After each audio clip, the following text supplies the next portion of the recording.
There is a story that most history books skip past in a single paragraph. They tell you about the bombers lifting off the carrier deck, about the fires over Tokyo, about the stunning audacity of it all, and then they move on. But this documentary is not about the raid. This documentary is about everything that came after.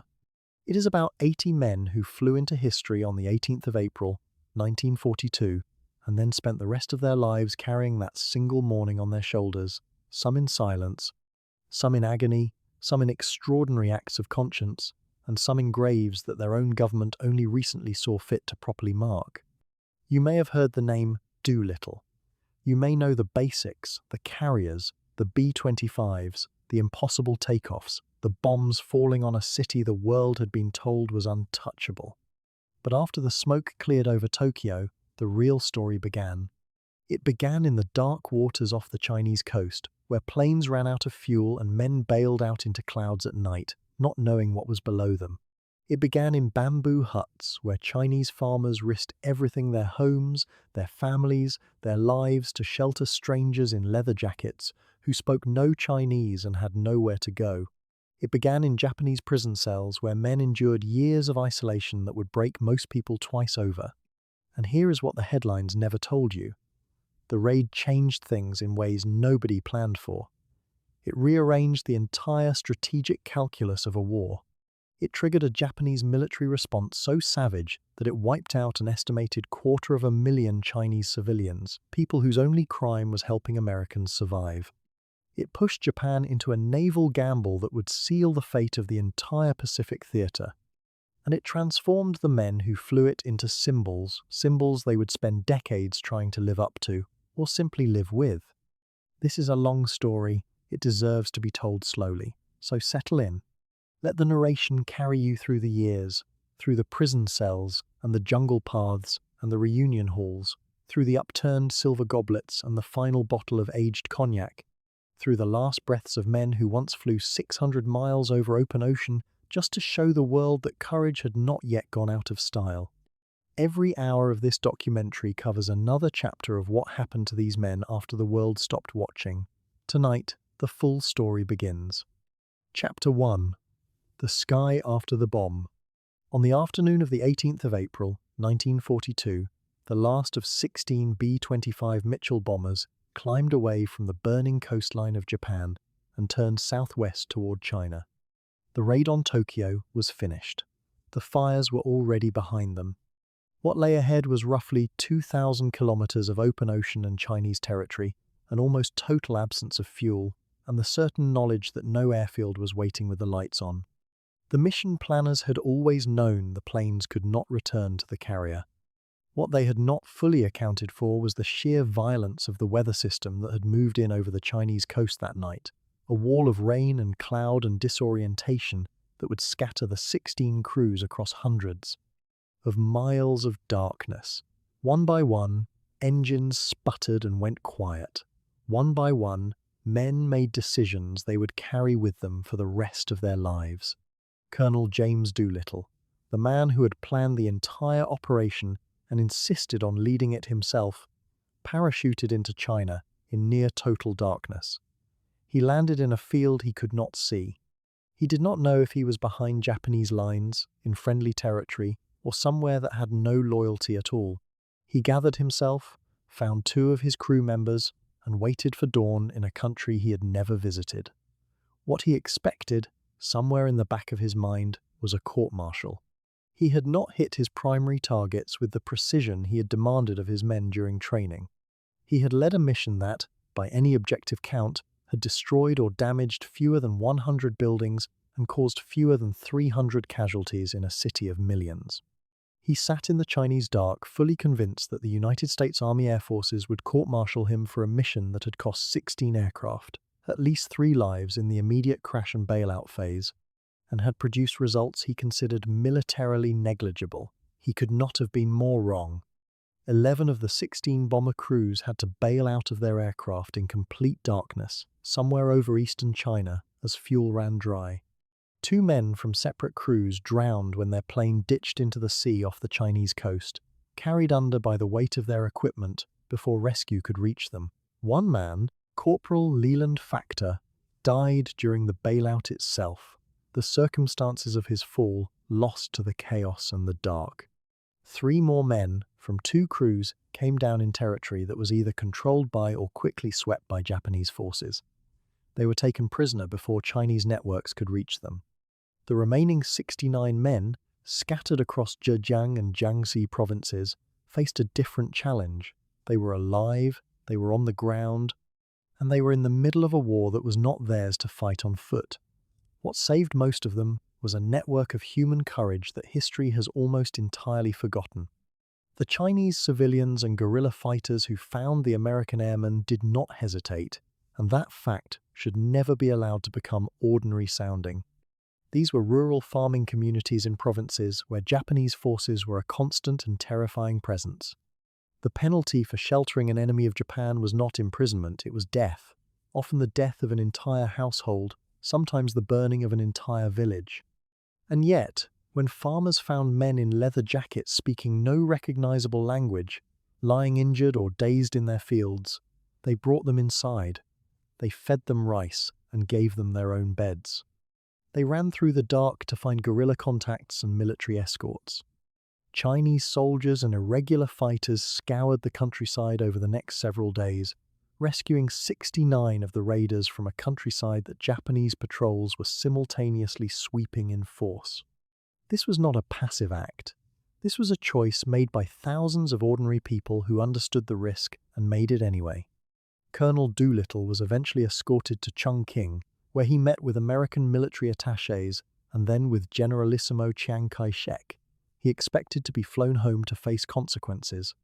Instead, he was flown home to a nation that had already decided he was a hero. The American press, operating under strict military censorship that withheld the carrier's identity and described the launch point only as Shangri-La, had turned the raid into pure myth almost overnight. President Franklin Roosevelt's reference to Shangri-La as the mysterious origin of the bombers had captured the public imagination completely. Newsreels played, crowds gathered around radios. The name Doolittle, which most Americans had never heard before the 18th of April, was suddenly on every front page in the country. He had left for China as a lieutenant colonel expecting failure. He was coming home to the Medal of Honor. The ceremony moved quickly. Doolittle was promoted 2 full ranks, skipping the intervening step, to Brigadier General. President Roosevelt personally awarded him the Congressional Medal of Honor, the highest military honor the nation could give. When Doolittle accepted it, he said words that he would spend the next 5 decades trying to live up to. He accepted it not for himself, but for the 80 men who had flown the mission with him. He stated plainly, in the presence of the president, that he would spend the rest of his life doing justice to that honor. It was not a speech, it was a commitment. The man who had landed in a dark Chinese field expecting court-martial papers was standing in front of the commander-in-chief receiving the nation's highest decoration, and he was already thinking about the men he had left behind, the ones still walking out of China, the ones not yet accounted for, the ones whose fates he did not yet know. Back in the Chinese provinces, the evacuation of the surviving raiders was still grinding forward. Some men had sustained injuries in the bailouts, broken bones, lacerations, the ordinary violence of falling from a moving aircraft in the dark. Sergeant David Thatcher of Crew 7 had helped keep 4 injured crewmates alive through the immediate aftermath of their crash, administering what first aid he could manage with minimal supplies in a country he did not know in conditions of genuine danger. His actions that night would eventually earn him a Silver Star, one of only 2 awarded to raiders from the mission. One by one, men were funneled through the Chinese underground, passed from village to village, from guerrilla unit to military escort, until they reached friendly territory. The process took days, in some cases weeks. Every hour of it carried risk for the Chinese civilians facilitating the escape. Nobody who helped those men walked away from the war unchanged by the decision. By the time the last of the rescued raiders reached safety, the full accounting was beginning to take shape. 3 men were dead from the raid itself and its immediate aftermath. 8 men were in Japanese captivity, their fates unknown. One crew of 5 had landed intact, but in entirely the wrong country, having turned north instead of west when fuel ran low. They had touched down inside the Soviet Union, a neutral power that wanted no part of the equation. The Soviets had immediately impounded the aircraft and interned all 5 men, Captain Edward York, 2 lieutenants, and 2 sergeants, in conditions that were not brutal but were unambiguously a form of imprisonment. The United States government began the delicate and largely unsuccessful work of trying to negotiate their release through diplomatic channels. The Soviets were not interested in antagonizing Japan. The 5 men settled in for what would become more than 13 months of captivity in a country that was, technically, on the same side as the nation holding them. The mood in Washington, however, was not shaped by the complications. It was shaped by the headline. The raid had done something that no amount of ships or soldiers had managed to do since the 7th of December, 1941. It had made Americans feel that the war was not purely a matter of absorbing punishment and waiting to see what Japan did next. The psychological effect on the American public was immediate and profound. Factory workers bought war bonds. Recruitment offices reported spikes. Newspapers ran the story for weeks. Each new detail, the carrier launch, the fuel calculations, the Chinese rescue, feeding a narrative of American ingenuity and determination that the country desperately needed. The raid had caused relatively modest physical damage to Tokyo and the surrounding cities.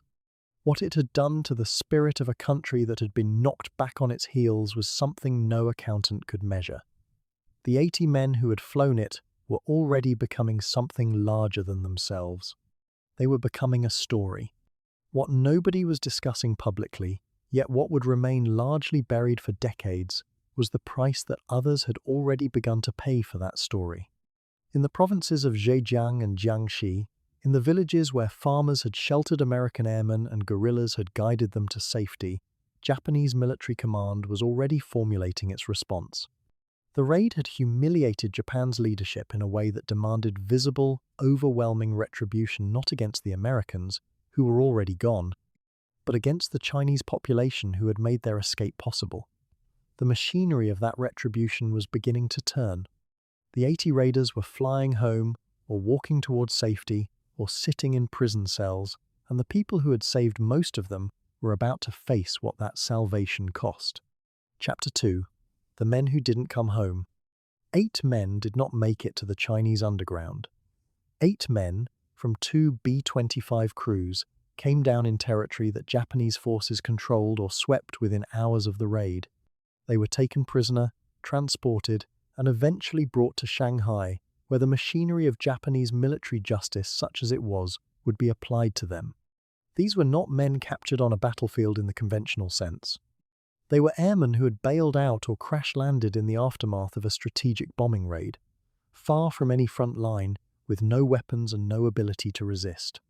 Under the rules of war that both the United States and Japan had, in principle, acknowledged, they should have been treated as prisoners of war, held, registered, and eventually repatriated. What happened instead would haunt the Doolittle Raid for the rest of the century. The 8 prisoners were from 2 separate aircraft.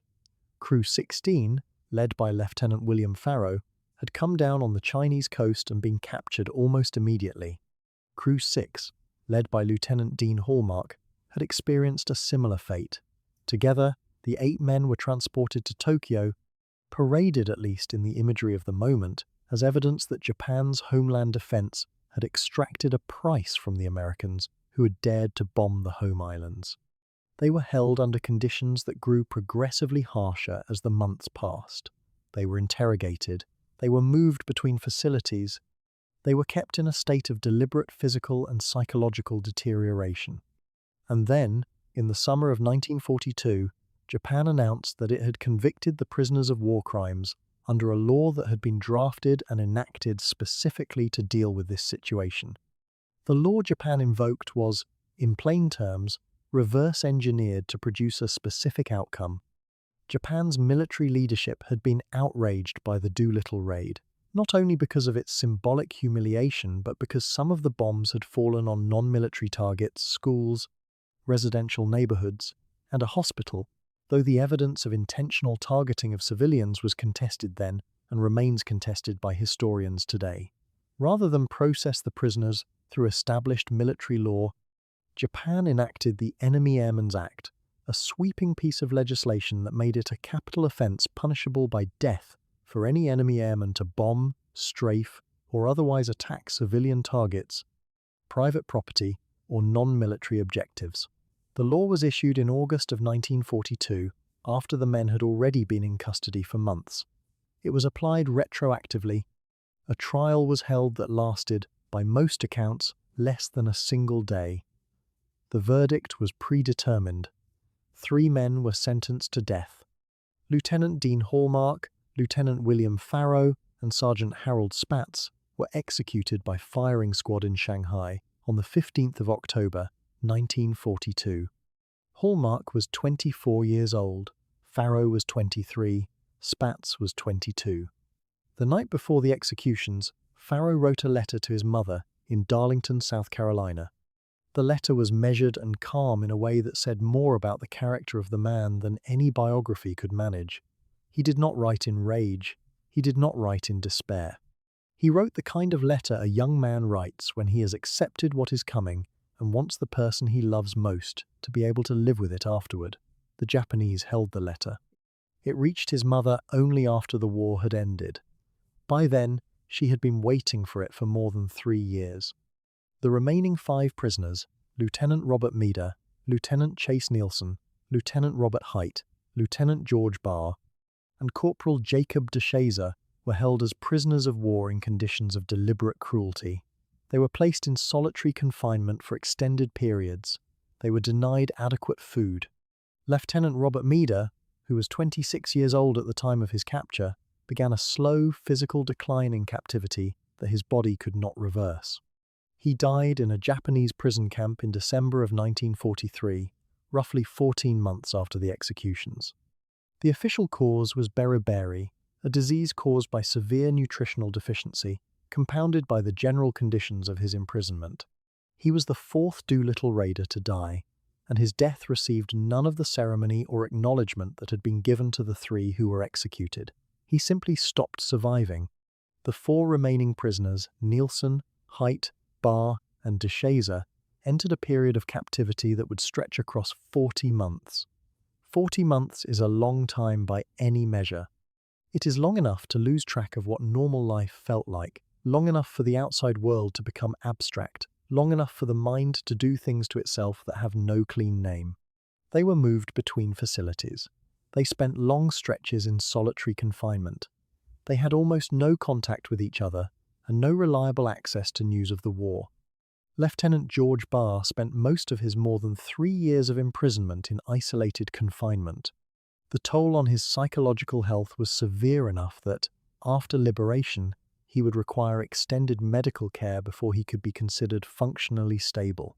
This was the cost of the 40 months, not just time, but pieces of the self that time alone does not give back. Among the 4 survivors, one man's experience during captivity would produce one of the most unlikely stories of the entire war. Corporal Jacob DeShazer, the bombardier from Crew 16, obtained a Bible during his imprisonment. He was not a religious man when he went into the prison cell. He was a young man from the American Northwest who had volunteered for a mission described only as extremely hazardous because he wanted to do something that mattered. What he found in the pages of that book, during months of solitary reading with no other intellectual input available, was a framework that changed the entire direction of his life. DeShazer later described a specific experience of forgiveness, a conscious decision to stop hating the guards who mistreated him and to see them as people rather than tormentors. Whether one reads that as a spiritual transformation, a survival mechanism, or simply the creative work of a mind refusing to be entirely destroyed by its circumstances, the outcome was undeniable. Jacob DeShazer walked out of that prison cell with a plan that had nothing to do with going back to Oregon. The liberation of the 4 survivors came on the 20th of August, 1945, 11 days after the bombing of Nagasaki had broken Japan's will to continue the war. American Office of Strategic Services agents had located the prison in Shanghai, where the men were being held, and moved them out before the formal surrender process could complicate access. They were flown to American-controlled territory, examined by military doctors, and began the long process of reintegration that was never as simple or as swift as the homecoming photographs suggested. George Barr would spend months in medical care. Chase Nielsen and Robert Hite carried wounds that were less visible but no less real. Jacob DeShazer already knew exactly what he was going to do with the rest of his life, and he was impatient to begin. The fate of the 8 captured raiders, 3 executed, 1 dead of disease, 4 surviving after more than 3 years, was not publicly known in the United States for most of the war. Military censorship and the general pace of information in wartime meant that the families of the 8 men lived for months, sometimes years, with no reliable information about whether their sons or husbands or brothers were alive. The War Department had classified what it knew. The Red Cross had been given no access. The families wrote letters to addresses they were not certain still existed, and waited for replies that did not come.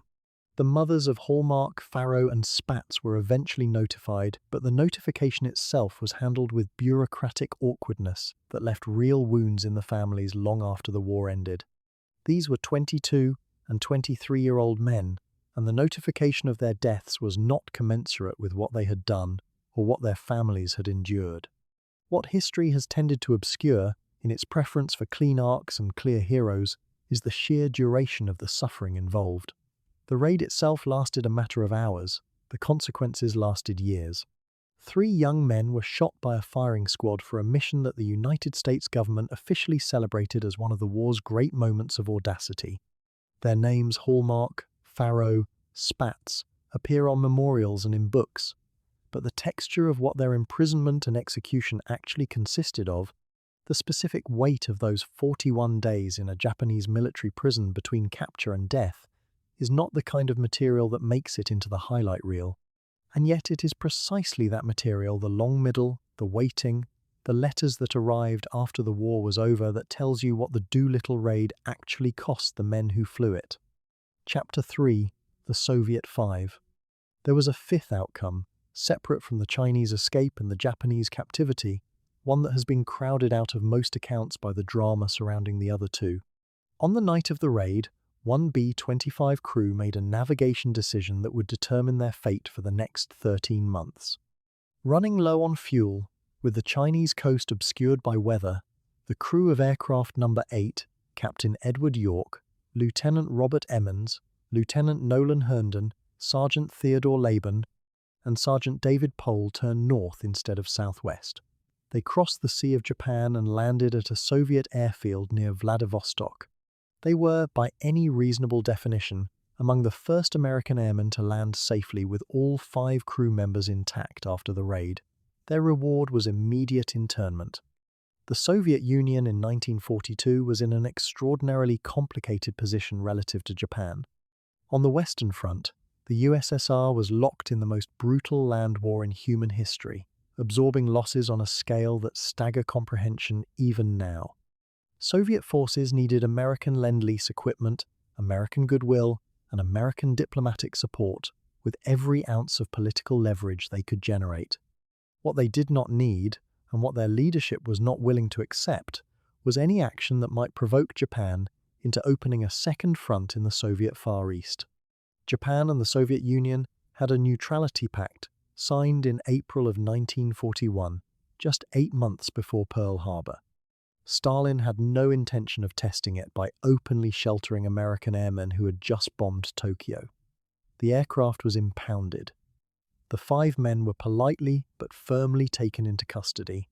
They were treated reasonably well by the standards of wartime captivity, fed, housed, provided with some degree of movement, but they were prisoners in a country nominally allied with their own, held by a government that was pretending they did not exist. The American government pressed, through diplomatic back channels, for the release or repatriation of the 5 men. The Soviets were unmoved. Every formal request was deflected with procedural courtesy and substantive inaction. The 5 raiders spent months moving between Soviet facilities, first near Vladivostok, then to facilities further west, eventually to a location in Ashgabat, a city in Soviet Central Asia. roughly 20 miles north of the Iranian border. This geography was not accidental. The Soviet internal security apparatus, the NKVD, was creating conditions under which the men might be able to solve their own problem without the Soviet government having to officially solve it for them. In the late spring of 1943, more than 13 months after their arrival, the 5 men were guided with what can only be described as discreet assistance from their Soviet handlers toward the Iranian border. They crossed it. They reached British-controlled territory. They were eventually returned to the United States. The escape from Soviet internment was, in its own way, as carefully choreographed as the original mission. The NKVD did not want the Americans to die in Soviet custody that would cause diplomatic problems. They did not want to formally release them that would provoke Japan. What they wanted was for the men to disappear from the Soviet equation quietly and conveniently, in a way that gave Moscow plausible separation from the outcome. The 5 men understood this well enough to cooperate. Captain Edward York later described the experience with a combination of dry humor and genuine bewilderment that characterized his account of the whole episode, 13 months in a country that was officially an ally, under conditions of detention that were officially not detention, followed by a border crossing that was officially unauthorized. It was the kind of thing that makes sense only in wartime, when every government is simultaneously managing more contradictions than it can honestly account for. Back in the United States, the York crew's story was handled with strict classification for years. The public narrative of the Doolittle Raid did not include a crew that had spent a year in Soviet custody. That detail complicated the clean heroism of the story in ways that wartime messaging could not accommodate. The 5 men returned to service, continued the war in assignments that drew no particular public attention, and eventually came home. None of them became public figures in the way that Doolittle himself did, or in the way that de Shazer would later become in his own extraordinary fashion. They were, in the taxonomy of the raid's legacy, the footnote crew, which is a strange classification for 5 men who had flown a mission that required them to take off from a moving carrier deck in a medium bomber that had never been designed to do any such thing.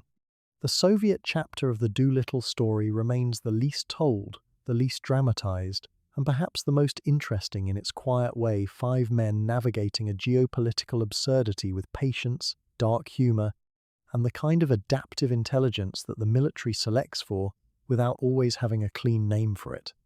The experience left marks.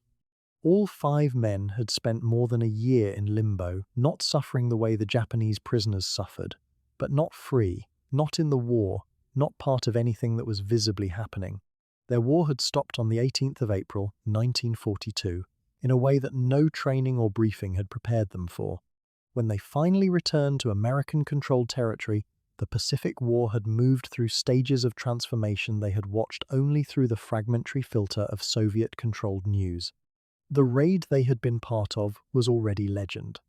The men they had trained with were already scattered, some still flying, some already dead, some in Japanese prisons. The 5 men from Aircraft Number 8 rejoined a war that had moved on without them, in a world that had taken their story and filed it somewhere inaccessible for reasons of diplomatic convenience. What the Soviet chapter illustrates, more clearly than any of the other outcomes of the raid, is the degree to which individual human lives were instruments of policy in ways their owners rarely had the context to fully understand. York and his crew had not chosen to land in the Soviet Union as a political act. They had chosen it because it was the only airfield within range when their fuel was nearly gone. The consequences of that practical decision cascaded through 13 months of their lives, with no reference to their preferences or their plans. They had enlisted to fly. They had trained to bomb. They ended up being a diplomatic complication that 2 governments managed by the quiet art of mutual misdirection. That is not an unusual wartime story, actually. What makes it unusual is that it happened to men who had, 12 hours earlier, been part of one of the most celebrated air operations of the entire Pacific War. Sergeant Theodore Laban and Sergeant David Pohl, the 2 enlisted men on the York crew, have received almost no individual historical attention. Their names appear in the crew manifests. Their roles in the Soviet internment are documented in the official accounts. But the texture of their specific experience, what it was like to be a non-commissioned officer held in a Soviet facility in Central Asia, far from the war, far from home, with no clear idea of when or how the situation would resolve, exists in the historical record primarily as an absence. This is a characteristic feature of how the Doolittle Raid has been remembered. The officers and especially the commanders received the narrative, and the enlisted men, whose experience of every phase of the mission was no less real, received the footnotes. Laban and Pole crossed the Iranian border with York and Emmons and Herndon, arrived in American territory, and returned to service. Their war continued. Their accounting of what those 13 months cost them is not available for scrutiny. It simply went unsaid. The final resolution of the Soviet internment brought all 5 men back to the United States in time to continue fighting. Captain York went on to further service in the war. The crew dispersed into the vast machinery of the American military effort and became, individually, the kind of people who had done something extraordinary and then simply kept going, because that was what the situation required, and because, in the culture of the armed services during that war, the extraordinary was expected to become ordinary again as quickly as possible. The Soviet chapter closed. The men moved on. The 5 silver goblets that would eventually represent them in the reunion case back in the United States were made in Tucson, Arizona in 1959, and they sat engraved with the same names that had once been logged in Soviet detention records in Central Asia. History has a way of compressing the distance between those 2 images, the detention record and the silver goblet, in a way that the actual passage of time and the actual experience of the people involved does not permit. The York crew's story is, in the end, a story about geography and chance. Turn southwest into the weather and the Chinese underground, and you become part of the raid's primary narrative. Turn north into the clear sky and the Soviet airfield, and you become the administrative headache that nobody wanted to discuss. The bombers that flew on the 18th of April, 1942, all took off from the same deck. What happened afterward was determined by wind and fuel and cloud and the specific angle of a rudder pedal in a dark cockpit over the sea. The 5 men who landed in Vladivostok were not less brave and not less skilled. They were, in the most specific possible sense, unlucky. In their luck, they survived the landing, which was the immediate need, and paid for it with 13 months of a different kind of confinement than either freedom or combat. Chapter 4. The Price in Chinese Blood. There is a chapter of the Doolittle Raid's consequences that receives, even now, a fraction of the attention given to the men who flew the mission. It begins in May of 1942, roughly 6 weeks after the bombers left Japanese airspace, and it ends in September of the same year. In those 4 months, the Japanese military launched what it called the Zhejiang Jiangxi campaign, a systematic operation through the Chinese provinces where the American airmen had been sheltered, hidden, fed, and guided to safety. The stated military objectives included destroying Allied access to airfields in the region and eliminating any future use of eastern China as a staging ground. The unstated objective, which is far more visible in the historical record, was collective punishment. The Japanese army moved through villages where American leather jackets had briefly hung on wooden hooks, and it did not ask questions before it acted. The scale of what followed is difficult to absorb, and the historical debate over precise numbers should not be allowed to obscure the fundamental reality. Chinese estimates, supported by multiple independent historical assessments, place the civilian death toll from the Zhejiang Jiangxi campaign at roughly 250,000 people. Other estimates are more conservative, and the fog of a campaign conducted without independent observation makes certainty impossible. What is not in dispute is the nature of what happened. Japanese forces dispatched a force of approximately 180,000 men into the region, engaging the Chinese Third War Area's 300,000 defenders, who were poorly equipped and organizationally stretched. As the Japanese advanced, anyone suspected of having helped the American airmen was killed on the spot. Entire villages were burned, wells were poisoned, and, in what historians would later identify as one of the most disturbing aspects of the campaign, Japanese forces were suspected of deploying biological agents, cholera, typhoid, plague, and dysentery across the affected areas as a form of experimental weaponization of disease. The Chinese soldiers and farmers who had sheltered the raiders had made a choice in the immediate aftermath of the raid, a choice driven by hospitality, or resistance, or simple human recognition of men in danger. They had not, in most cases, weighed that choice against the possibility that it would bring the Japanese army down on their entire region with orders that bore no relationship to proportionality. The farmers who had given rice to a downed American airman in April did not know that in June, Japanese soldiers would come back to their village looking for anyone who might have done exactly that. The asymmetry between the action and the consequence is stark in a way that the historical record captures only incompletely. The people who helped the Doolittle Raiders saved most of 80 American lives. What it cost them, in aggregate, was a catastrophe, with a death toll that dwarfs the entire crew count of the mission by a factor that arithmetic alone cannot adequately express. The Zhejiang-Jiangxi campaign has been called, in some historical accounts, the most direct and devastating unintended consequence of the Doolittle Raid. That framing is worth examining carefully. The Japanese decision to launch a punitive campaign against Chinese civilians was entirely Japan's decision. The moral responsibility for the deaths belongs to the command structure that ordered the campaign and the soldiers who carried it out.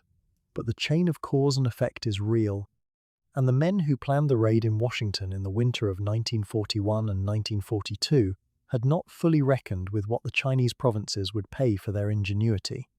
The United States military had constructed the escape plan around the assumption that Chinese territory would serve as a refuge.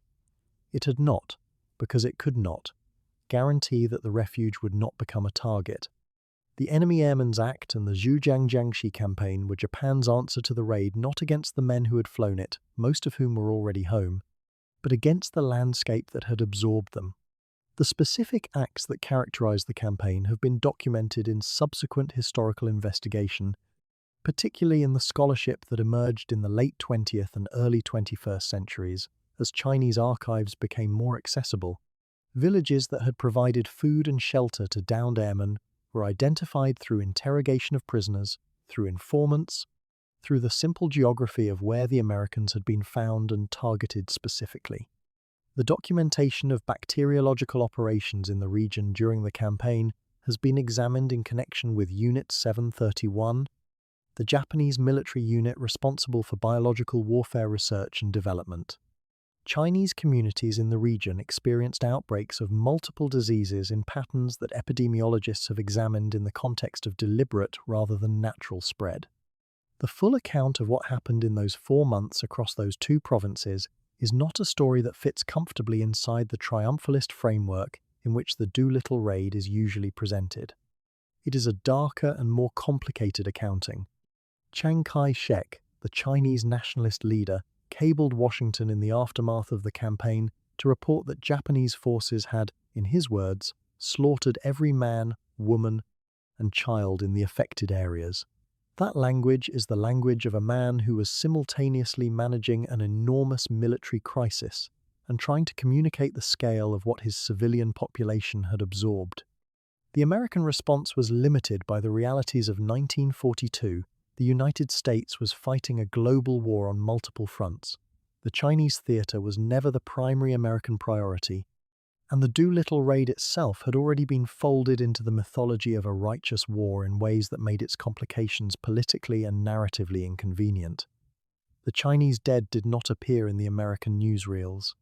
They did not become part of the story that was told to the American public about what the raid had accomplished. They became, instead, a footnote in a footnote, a number cited in scholarly works and largely absent from the popular memory of the event. The guerrilla fighters who had physically guided the American airmen to safety, the ones who had coordinated the rescue of 69 men over the course of several days while Japanese patrols combed the same terrain, paid particularly severe prices. Military units operating in the region were engaged and destroyed in operations that were explicitly framed as retaliation. Local resistance networks, some of which had been functioning for years against the Japanese occupation, were dismantled through the intelligence gathered during the campaign's sweep. The human infrastructure that had made the raiders' escape possible, the contacts, the routes, the trusted households, the village leaders who had made the call, was systematically identified and eliminated over those 4 months. When the campaign ended in September, the escape network that had functioned in April no longer existed.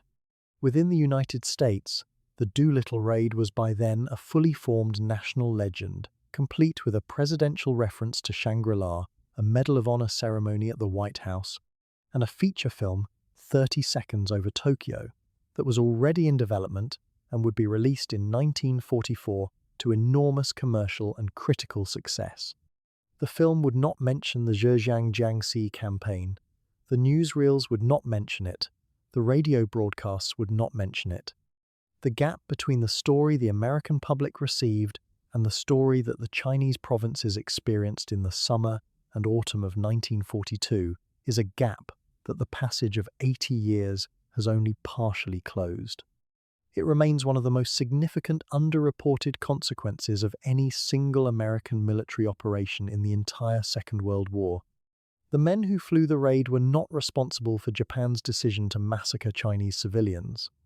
That distinction matters and must be maintained clearly. But some of the surviving raiders, when they learned the full extent of what had followed their escape, carried a weight that had no official designation in the taxonomy of military honors and burdens. The Chinese people who had helped them had not asked for thanks. They had simply acted. The raid had made that action into a death sentence for an enormous number of them. How the surviving raiders processed that knowledge in the years after the war, when the full accounting became available, is not well documented, partly because the men were private about it, and partly because the American culture of the 1940s and 1950s did not have a well-developed vocabulary for the kind of moral complexity the situation required. They had flown a mission that was celebrated. The celebration had a shadow behind it that no goblet ceremony could address.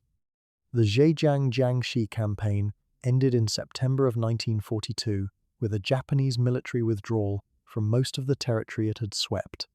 The campaign had achieved its stated objectives. Chinese airfields in the region had been destroyed, resistance networks had been disrupted, and the immediate possibility of another Doolittle-style operation using eastern China as a landing zone had been eliminated.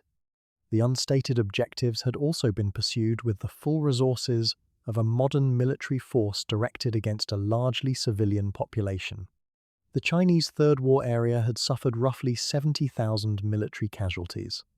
The civilian toll, carried in the Chinese historical memory and supported by the most careful external scholarship available, stands at the figure that Chiang had attempted to communicate to Washington, somewhere in the order of 250,000 lives. The 8 American airmen who had been captured in those same provinces in April were, by September, already in the Japanese prison system. The 69 who had walked out through the human chain of Chinese courage were, by September, flying other missions in other theaters. The world had moved on. The provinces had not. Chapter 5. Doolittle's Second War. Jimmy Doolittle came home from China a general, a Medal of Honor recipient, and a figure of national myth, and he was back in active command within weeks. This was entirely consistent with who he was. Doolittle had been a racing pilot, a stunt aviator, an aeronautical engineer with a doctorate from MIT, a test pilot who had pioneered instrument flying in conditions that would have killed most aviators of his era, and a military officer who had spent the years before the war moving between the army and the private sector with the restless energy of a man who required difficulty the way other people require comfort. He had not expected the Medal of Honor. He had expected, as he said more than once, a court-martial. When the honor came instead, he took it as a charge, not a reward, and immediately began looking for the next assignment that would justify it. He found it in North Africa, where American air power was struggling to find its doctrine and its footing against a German and Italian military establishment that had been fighting this kind of war for years, longer than anyone on the American side had. Doolittle assumed command of the 12th Air Force in the North African theatre in late 1942. He was a brigadier general commanding an air force that was still developing the organizational practices and tactical frameworks that would eventually make American strategic bombing a decisive instrument of the war. He was not a theorist by nature, he was a problem solver, a man who preferred to understand a machine by taking it apart and a situation by acting on it. His approach to command emphasized the welfare and competence of his crews in ways that were not universally characteristic of Air Force leadership in that era. He pushed back against command decisions that sent men on missions where the risk was disproportionate to the objective. He argued for fighter escort for bombing missions when the prevailing doctrine still resisted the idea. He was promoted to Major General, then to Lieutenant General ranks that accumulated around him with the same velocity that had characterized everything in his career, as though the war itself was trying to keep pace with his capability. In the Mediterranean theatre, Doolittle commanded the 15th Air Force, before being reassigned to Britain to command the 8th Air Force, the massive strategic bombing organization whose missions over Germany represented the sustained air campaign that would, by the end of the war, contribute significantly to the destruction of Germany's industrial and military capacity. The 8th Air Force had, before Doolittle's arrival, absorbed catastrophic losses on unescorted deep penetration missions against German industrial targets. The raids on Schweinfurt in the autumn of 1943 had demonstrated, in the most painful possible arithmetic, that heavy bombers without fighter protection were not sustainable instruments of strategic bombing. The loss rates were simply too high to maintain. Doolittle inherited an organization that was in urgent need of both tactical revision and command credibility. He provided both. His decision to allow American fighter escorts to range freely to engage the Luftwaffe, rather than staying tied to the bomber formations, fundamentally changed the air war over Europe in a way that his own commanders had resisted for months. The fighter escort policy change is one of the most consequential tactical decisions made by any American commander in the European theatre, and it bears Doolittle's name in the way that most of his decisions bore his name practically, without ceremony. The existing doctrine required fighter escorts to stay close to the bombers they were protecting, which meant the escorts could not pursue enemy fighters that simply stayed outside engagement range and waited. Doolittle changed the order to allow the fighters to go hunting to chase the Luftwaffe wherever it went, including back to its own airfields. The effect was significant. German fighter losses climbed, German pilot attrition accelerated, and the relative safety of the bomber formations improved measurably over the following months. It was the kind of decision that looks obvious in retrospect, and was not obvious at all in the moment, when it meant overturning the established practice of an organization that had already lost thousands of men operating under the previous assumptions. Doolittle made the change because the evidence demanded it. That is the straightest possible summary of how he commanded. By 1944, Doolittle was one of the most senior and most operationally consequential air commanders in the American military establishment. He had fought in North Africa, the Mediterranean, and Europe. He had commanded air forces in every major American theater except the Pacific, and in the final stages of the war, he returned to the Pacific in command of the 8th Air Force, which was being repositioned for the planned invasion of Japan. The decision to drop the atomic bombs on Hiroshima and Nagasaki on the 6th and 9th of August, 1945, ended that planning before the invasion was executed. Doolittle witnessed the end of the war he had helped start in the narrow, specific sense that his raid on Tokyo in April of 1942 had been among the first acts of American offensive air power against the Japanese home islands, and the atomic operations ended a war that had been building through every month of the 3 years and 4 months in between. He had flown the first strike. He was present, in his command capacity, for the last. The post-war Doolittle is a figure of consistent, quiet accomplishment rather than sustained public drama. He returned to Shell Oil Company, where he had been a vice president before the war, and resumed a civilian career that he managed alongside continuing advisory roles in the military and government spheres. He served on multiple presidential commissions, including work related to the development of American air power and early aerospace policy. He was, by the 1950s, a figure of institutional authority rather than active command. The kind of senior man whose presence on a committee or advisory board brought credibility, and whose judgment on technical and strategic matters was sought by people who understood what his record actually represented. He worked on Air Force ballistic missile and space programs during the years when those programs were transitioning from science fiction to operational reality. He retired from Air Force duties formally in February of 1959, having spent the 17 years since the Tokyo Raid in continuous, productive service.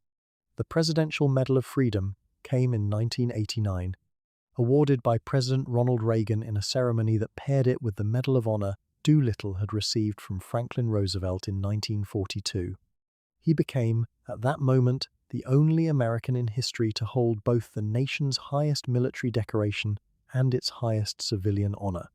The symmetry is neat, but the substance beneath it is anything but neat.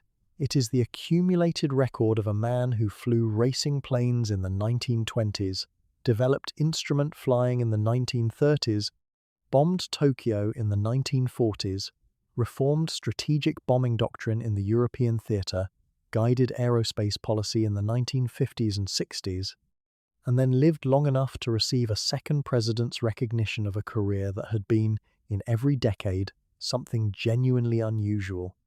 Ronald Reagan promoted Doolittle to 4-star general in 1985, a rank that had not been available under the rank structures applicable to his wartime service.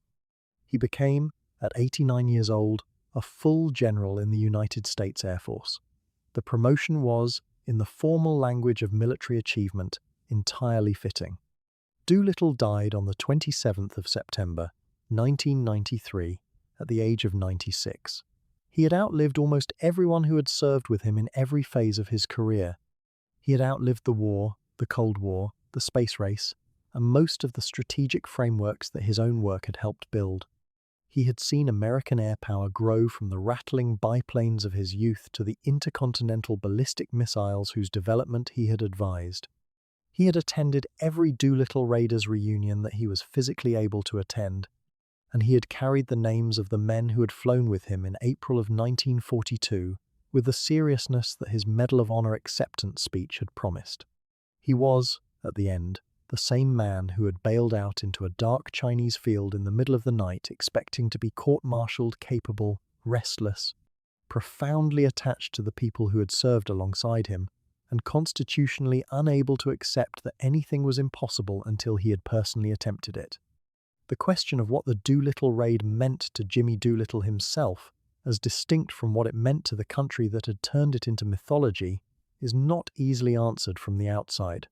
He spoke about it carefully, always redirecting attention away from himself and toward the crew members, the Chinese rescuers, the planners and trainers who had made the mission possible. He was a man who had thought seriously about the relationship between individual action and collective outcome in ways that his public persona, cheerful, practical, self-deprecating, did not always make visible.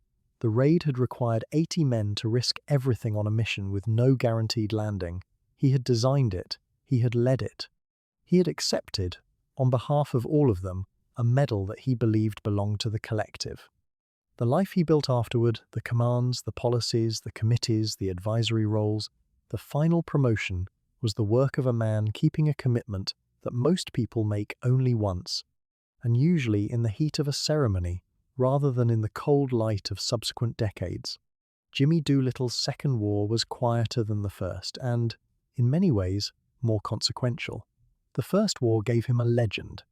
The second, the long post-war engagement with the institutions and technologies that shaped American air and space power, gave him a record. The legend is what appears in the newsreels. The record is what appears in the architecture of the American military-industrial establishment as it emerged from the middle of the 20th century, shaped in part by the judgments of a man who had learned, by landing in a dark field in China, that the gap between planning and outcome is always larger than the plan acknowledges, and that what matters most is what you do in the dark after the mission ends. Chapter 6. The Man Who Went Back. Of all the stories that emerged from the aftermath of the Doolittle Raid, the one that requires the most careful telling belongs to Corporal Jacob de Shazer. He was, by his own later account, not a particularly reflective young man when he boarded the USS Hornet in the spring of 1942. He was 25 years old, a bombardier from Oregon, one of the 80 men who had volunteered for a mission described only as dangerous and important. He had no particular reason at that point to be especially interesting to historians. He was competent, he was willing, and he was going to do his job. His job was to aim and release bombs over Japanese territory, and he did it. Then his plane ran out of fuel, he bailed out over China, he was captured by Japanese forces, and the next 40 months of his life became something that no briefing officer had prepared him for, and no military doctrine had a category for. DeShazer entered the Japanese prison system as a bombardier who had done what bombardiers do in a war that required it. What he left the prison system as, 40 months later, is one of the more genuinely unusual human outcomes produced by the Second World War. The transformation happened gradually, and it happened inside a prison cell, and its primary instrument was a Bible that he was permitted, for a limited period, to read. DeShazer had no significant prior religious background that his later accounts emphasize. He came to the Bible as a prisoner, looking for anything that might occupy a mind that had very little else to do. What he found there, the specific passage he later described encountering about loving enemies, about the possibility of forgiveness as a practical rather than sentimental act, struck him with the force of something he had not been expecting and could not set aside. In the specific conditions of solitary confinement, with Japanese guards providing the daily context for the concept of enemy, the passage was not abstract. DeShazer later described a specific moment during his imprisonment when he made a conscious decision to extend something like compassion toward the guards who had mistreated him. Whether this is best understood as a spiritual experience, a psychological adaptation, a survival strategy, or some combination of all three, is a question that depends on the framework of the person asking it. What is documentable is the outcome. DeShazer emerged from 40 months of captivity, not in a condition of permanent rage or psychological collapse, though George Barr's experience shows that either was possible, but with a specific intention that he had formulated and clarified during the years in the cell. He was going to go back to Japan, not as a soldier, not with bombs. He was going to go back as a missionary, to preach forgiveness to the people who had imprisoned and mistreated him in the country whose home islands he had helped bomb on the 18th of April, 1942. The reaction of the American military establishment to this intention was, by all accounts, one of respectful puzzlement. DeShazer was processed through demobilization with the rest of the surviving raiders, received his decorations, and then enrolled at Seattle Pacific College to complete the theological training that his plan required. He was not by any definition following a standard post-war template. The men who had been through what he had been through, years of solitary confinement, malnutrition, the executions of Hallmark, Farrow, and Spatz, the death of Robert Meader, typically came home and tried, with varying degrees of success, to close the door on all of it. DeShazer was doing the opposite. He was going toward the door, not away from it. He was studying Japanese culture and language and the theology of reconciliation in preparation for a return to the country that had held him in a prison cell for more than 3 years. The cognitive and emotional distance between the man who had been imprisoned and the man who was now preparing to go back and serve the people who had imprisoned him is a distance that defies easy psychological description. In 1948, Jacob DeShazer and his wife Florence sailed for Japan. He arrived in a country that was still physically and psychologically devastated by the war, a country in which the name Doolittle was not a celebrated word, and in which the sight of an American face carried complicated associations for almost everyone who saw it. He knew this. He had factored it into nothing, because there was no way to factor it in. He simply went. He and Florence established themselves in Nagoya, one of the cities that had been bombed in the April 1942 raid, and DeShazer began the work he had planned in his prison cell, preaching, distributing literature, building relationships, one conversation at a time, in a language he had studied from a cell in a country he had bombed from an aircraft carrier. The audacity of the thing is not diminished by being stated plainly. The literature DeShazer distributed included a pamphlet he had written about his own experience, the capture, the imprisonment, the Bible, the decision to stop hating, the choice to return. The pamphlet was translated into Japanese and distributed widely. One of the people who read it was a former Japanese naval aviator named Mitsuo Fuchida, the man who had led the air attack on Pearl Harbor on the 7th of December, 1941. Fuchida was, in 1949, a man in a condition of profound personal crisis. He had survived the war, unlike so many of the men he had commanded. He had survived Hiroshima, having been present in the city shortly before the bomb and Midway, and the long, grinding deterioration of Japanese air power. He was living as a farmer in a country that had stripped away the military identity that had organized his entire adult life, trying to make sense of what the war had meant and what came after it. He read Deshaza's pamphlet. He then obtained a Bible. And then, in one of the more extraordinary coincidences produced by the collision of two nations' histories, the man who had led the attack that started America's war and the man who had helped bomb Tokyo in the first American counterstrike became, in the years that followed, men who knew each other, who shared a platform, who traveled together and spoke together about reconciliation and forgiveness to audiences in both countries. Fuchida became a Christian, by his own account, in part because of what he read in Deshaza's pamphlet. He and Deshaza would eventually share stages across the United States, Japan, and other countries, presenting themselves as a kind of living parable of the possibility of reconciliation between enemies.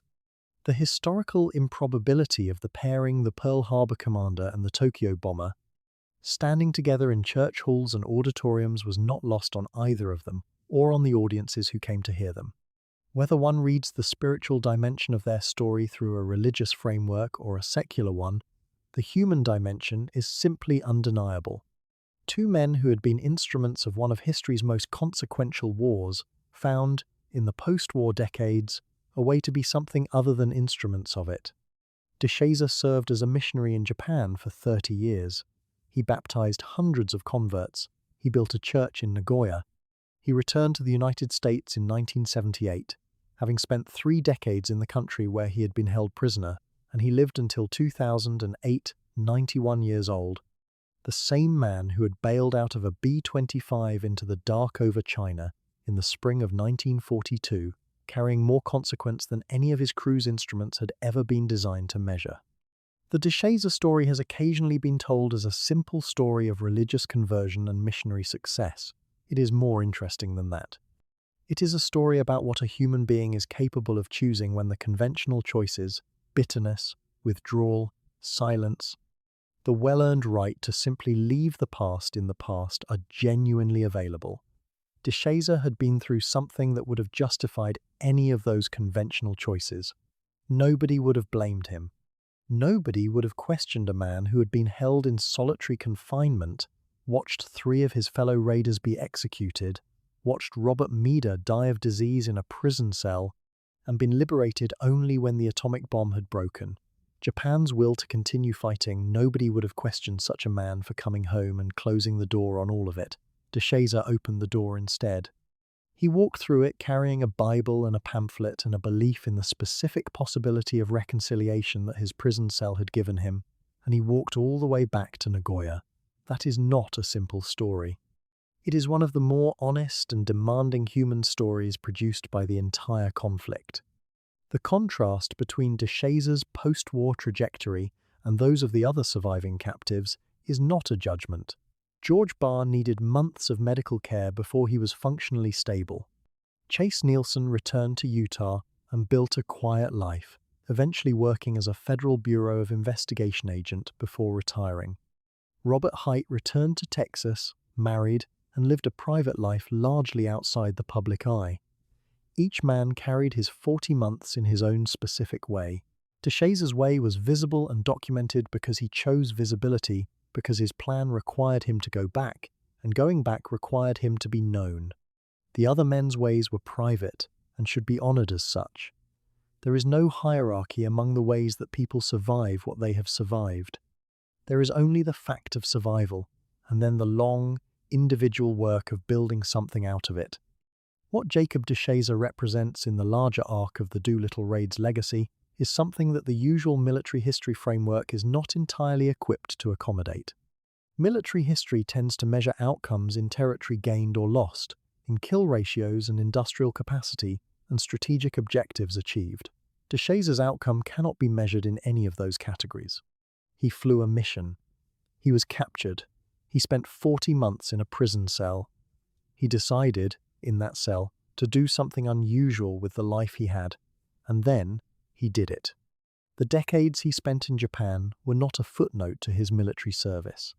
They were the main event of a life that his military service had shaped and then shaped it toward a specific breaking point. The cell and the Bible and the decision, and then released him into a world in which he was entirely free to become someone that nobody on either side of the war had expected. He became, in the end, neither a casualty nor a hero in the conventional sense. He became something rarer, a man who had been changed by the worst of what a war could do, and had chosen, deliberately and at great personal cost, to use that change in the service of something other than himself. The final years of Deshaza's life were quiet in the specific way that the final years of men who have spent themselves completely on a long project tend to be quiet. He lived in Salem, Oregon. He gave occasional talks. He was recognized, toward the end of his life, with the kind of soft civic honors that a community gives to a man it has decided to be proud of without entirely understanding. He died on the 15th of March, 2008. He was 91 years old. His silver goblet, back in the velvet-lined box at the National Museum of the United States Air Force in Dayton, Ohio, carried his name in engraved letters made by a craftsman in Tucson, Arizona. In 1959, the same year, Deshaza had been in Japan for 11 years, building the church in Nagoya, learning to forget the prison by filling the space it had left with something else entirely. The goblet would be turned upside down, in the tradition of the Raiders, when the final reunion was held. By then, the man it represented had already been gone for 5 years. The tradition endured. The story it carried was longer and stranger and more fully human than any tradition can hold. Jacob Deshaza's name is not as famous as Jimmy Doolittle's. It is not as prominent in the histories, the films, the museum exhibits, the anniversary ceremonies. He was a corporal, not a colonel. He did not command air forces or advise presidents or receive the Medal of Honor. What he did was smaller in institutional scale and larger in personal terms. He took the specific damage done to him by a specific war and turned it, by an act of will that took years to complete and decades to sustain, into something that helped other people. The bombers that left the carrier deck on the 18th of April, 1942, were carrying 80 men whose post-war lives would scatter across every possible direction, fame and obscurity, healing and damage, long careers and early deaths, silence and testimony. Deshaza's direction was the one nobody had charted on any map. He had aimed his bombs over Nagoya in 1942. He built his church in Nagoya in the 1950s. The distance between those two acts is not measurable in miles or decades. It is measurable only in the specific gravity of a human decision made in a prison cell by a young man from Oregon who had found, in the worst possible circumstances, a reason to go back. Chapter 7. The survivors come home.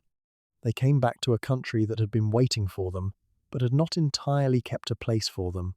Chase Nielsen, Robert Hite, and George Barr were liberated on the 20th of August, 1945, by American agents who moved them out of the Shanghai prison facility before the formal surrender machinery could complicate access.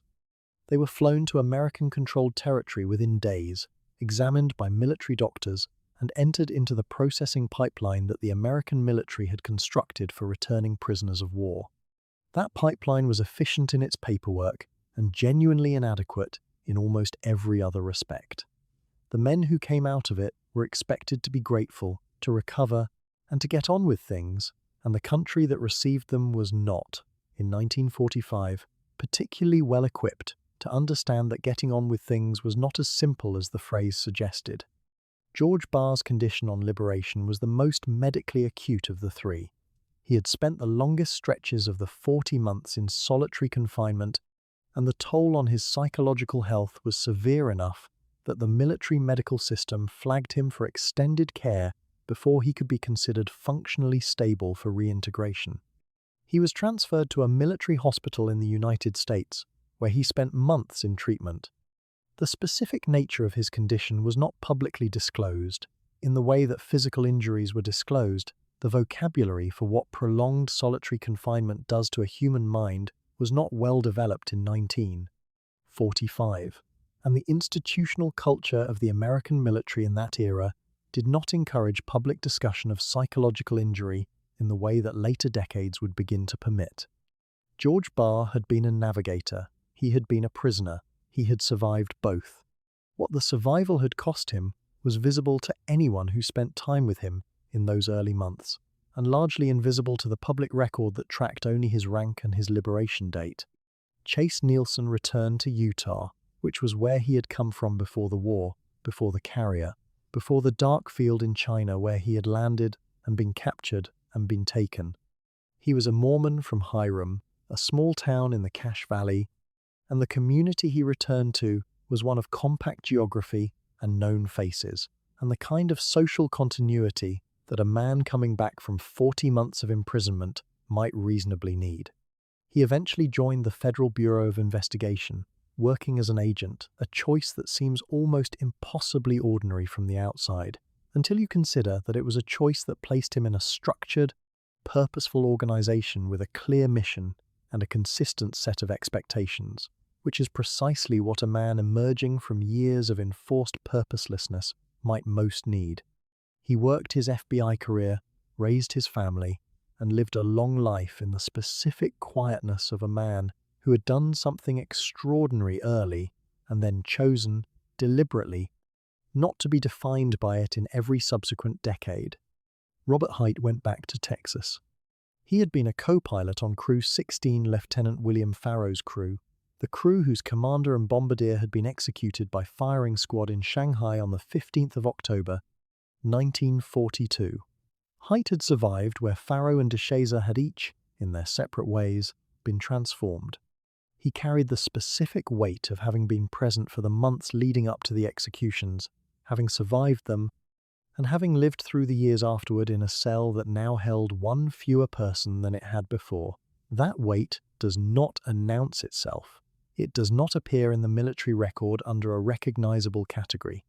It sits in the long pauses of a man's account of his own life, in the places where the narrative moves quickly past something it does not want to examine too closely. Hite came home, married, lived quietly in Texas, and appeared at the Raiders' reunions for as long as his health permitted. He was, by every external account, a man who had survived the unsurvivable and then built a life that was deliberately, defiantly ordinary, which is its own kind of courage. The welcome these men received was genuine and somewhat beside the point.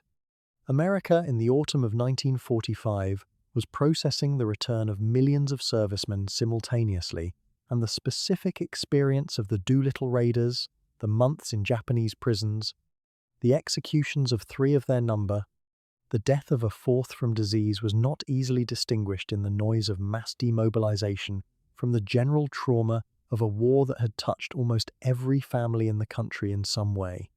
The Raiders who came home from Japanese captivity were celebrated in their local communities, recognized at formal events, welcomed by families who had spent more than 3 years not knowing with certainty whether they were alive. But the celebration and the actual experience of return existed on parallel tracks that did not fully connect. A man who has been in solitary confinement for multiple years does not step off a plane and immediately reintegrate into the rhythms of ordinary domestic life. The gap between what the homecoming looked like and what it actually felt like was a gap that the available social vocabulary of 1945 could not adequately bridge. The physical residue of the captivity was real and persistent. Nielsen, Hite, and Barr all carried the consequences of prolonged nutritional deprivation, inadequate medical care, and the specific damage that years of confinement do to a body that was designed for movement. The diseases that had killed Robert Berry, the consequences of severe dietary deficiency, had affected all 4 surviving prisoners to varying degrees, and recovery from them was not a matter of weeks. The bodies of these men had adapted to conditions of scarcity and confinement in ways that took years to reverse, and in some cases produced lasting effects that did not reverse at all. The medical literature on the long-term consequences of prolonged imprisonment in conditions of deliberate deprivation was still being written in 1945, assembled from the experiences of men like these, and the treatment protocols available were designed for acute conditions rather than the chronic physiological changes produced by years of systematic inadequacy. The question of official recognition for the executed raiders' hallmark, Pharaoh, and spats was handled by the United States government in ways that satisfied the procedural requirements without fully acknowledging the moral ones. They were awarded medals posthumously. Their names were placed on memorials. The families received official notifications that were bureaucratically correct and humanly inadequate. The families of these three men had spent the years between the raid and the end of the war in a state of uncertain grief. The government had known what happened to Hallmark, Pharaoh, and Spats for years before the war ended, and had kept that knowledge classified for reasons of wartime security and strategic communication that were defensible in the abstract and deeply painful in the specific. The mothers and fathers and siblings who had waited were eventually told. The telling was not gentle. It was formal, and it was late, and the gap between the official recognition of the three men's deaths and the human reality of what their families had experienced in the waiting years was a gap that no posthumous medal could close.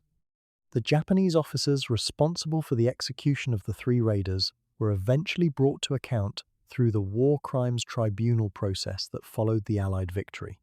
General Shigeru Sawada, who had commanded the forces responsible for the prisoners, and three other officers, were tried by an American military tribunal in Shanghai in early 1946.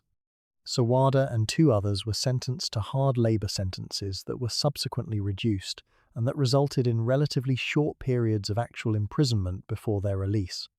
The sentences were widely regarded by the surviving raiders and by the families of the executed men as inadequate to the gravity of what had been done. The execution of prisoners of war under a retroactively applied law by a firing squad for bombing missions that the raiders had been ordered to fly in service of their country. This was not a marginal war crime. The tribunal's sentencing, measured against that reality, left a residue of unresolved feeling that some of the surviving raiders carried with them for the rest of their lives. The broader question of justice for the Chinese civilians who had died in the Zhejiang Jiangxi campaign was not addressed by any tribunal or any formal process of accountability. The campaign commanders who had ordered the systematic destruction of villages, the poisoning of wells, and the suspected deployment of biological agents were not specifically prosecuted for those acts in the way that the Sawada Tribunal had addressed the raiders' executions. The International Military Tribunal for the Far East, the Tokyo War Crimes Trials, addressed the broadest categories of Japanese war leadership's responsibility, and individual campaign commanders received varying degrees of attention from the available prosecutorial resources. The 250,000 estimated Chinese civilian deaths in the provinces of Zhejiang and Jiangxi in the summer and autumn of 1942 existed in the record, but not in any verdict that could be pointed to and said to represent reckoning. The surviving raiders who learned the full scope of that toll in the post-war years had no forum in which their own complicated feelings about it could be formally addressed. What the three surviving raiders, Nielsen, Haidt, and Barr, shared with each other, and with the 69 men who had come home through the Chinese underground, was membership in something that had no clean civilian equivalent. They had been part of 80 men who had done an extraordinary thing together, had been scattered by it into radically different fates, and had survived to reconvene in the reunion tradition that would eventually formalize around the silver goblets, with the knowledge that every face present represented a path through the war that could have ended very differently. The reunions were not ceremonial exercises in nostalgia. They were, in the specific context of men who had been to the places these men had been, something more urgent than that. They were proof of survival, conducted annually in the company of the only people who understood completely what survival in this particular case had consisted of. George Barr attended as many as his health permitted. Chase Nielsen came year after year. Robert Haidt was present until the gatherings dwindled to the last few men. Their presence at those tables, those toasts, those upturned goblets, was the last and most sustained collective act of the group that had taken off from the Hornet on the 18th of April, 1942. And each year, as the number of upright goblets decreased, the weight of the gathering increased in exact proportion. Chapter 8. The Raid That Changed Midway. The relationship between the Doolittle Raid and the Battle of Midway is one of the most consequential chains of cause and effect in the entire Pacific War, and it is also one of the most underappreciated by general audiences who encounter the two events as separate chapters in separate books. The raid on the 18th of April, 1942, did not cause the Battle of Midway in any simple mechanical sense. What it did was accelerate and sharpen a strategic debate inside the Japanese Imperial Navy that had been unresolved since Pearl Harbor, and it resolved that debate in a direction that led Japan into the most catastrophic naval engagement of the entire Pacific conflict. The men who planned the Doolittle Raid in Washington did not know they were also setting the conditions for Midway. They were trying to bomb Tokyo. The consequence that mattered most was not the bombs. It was what the bombs meant to the men in Tokyo who could not allow such an embarrassment to go unanswered. The Japanese military leadership in the spring of 1942 was divided on the question of strategic direction. The initial successes of the Pacific War, Pearl Harbor, the Philippines, Malaya, Singapore, the Dutch East Indies had been stunning in their scope and speed, and they had produced, within the Japanese High Command, a condition that historians would later describe as victory disease, an overconfidence born of unbroken success that made accurate assessment of the enemy's capabilities and intentions increasingly difficult.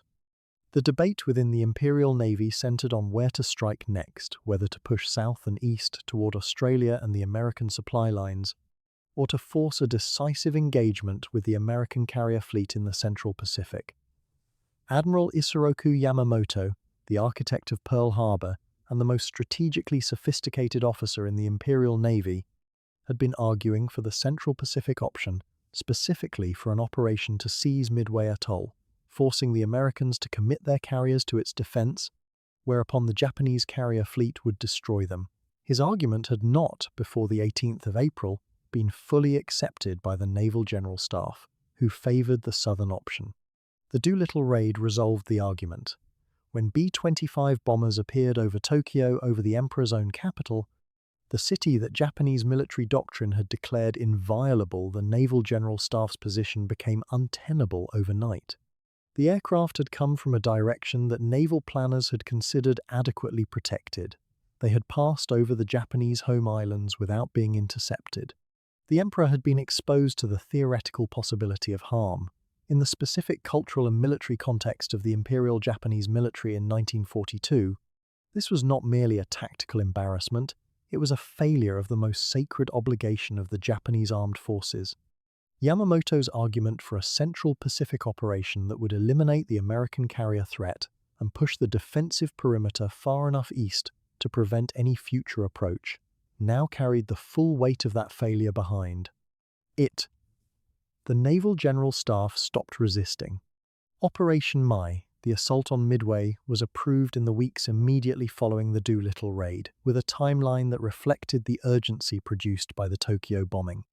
Yamamoto's plan for Midway was, in its conception, a strategic trap. He would use Midway as bait, gambling that the Americans would commit their remaining carriers to its defense, whereupon his carrier fleet, 4 fleet carriers, and 2 light carriers at the core, supported by battleships, cruisers, and destroyers in numbers that dwarfed the available American surface strength, would destroy the American naval air capability in the Central Pacific once and for all. It was a plan that depended on Japanese cryptographic security, on American ignorance of the operation's timing and objectives, and on the assumption that the Americans would respond to the Midway threat in the way that Japanese planners predicted. None of those dependencies held. American naval intelligence, working under Commander Joseph Rochefort at Station Hypo in Pearl Harbor, had broken enough of the Japanese naval code to reconstruct the broad outlines of the operation. Admiral Chester Nimitz knew that Midway was the target. He knew approximately when the attack was coming. He positioned his 3 available carriers, Enterprise, Hornet, and the hastily repaired Yorktown at a point northeast of Midway, where they could strike the Japanese carrier fleet before being detected. The battle itself was fought on the 4th of June, 1942, roughly 6 weeks after the Doolittle Raid.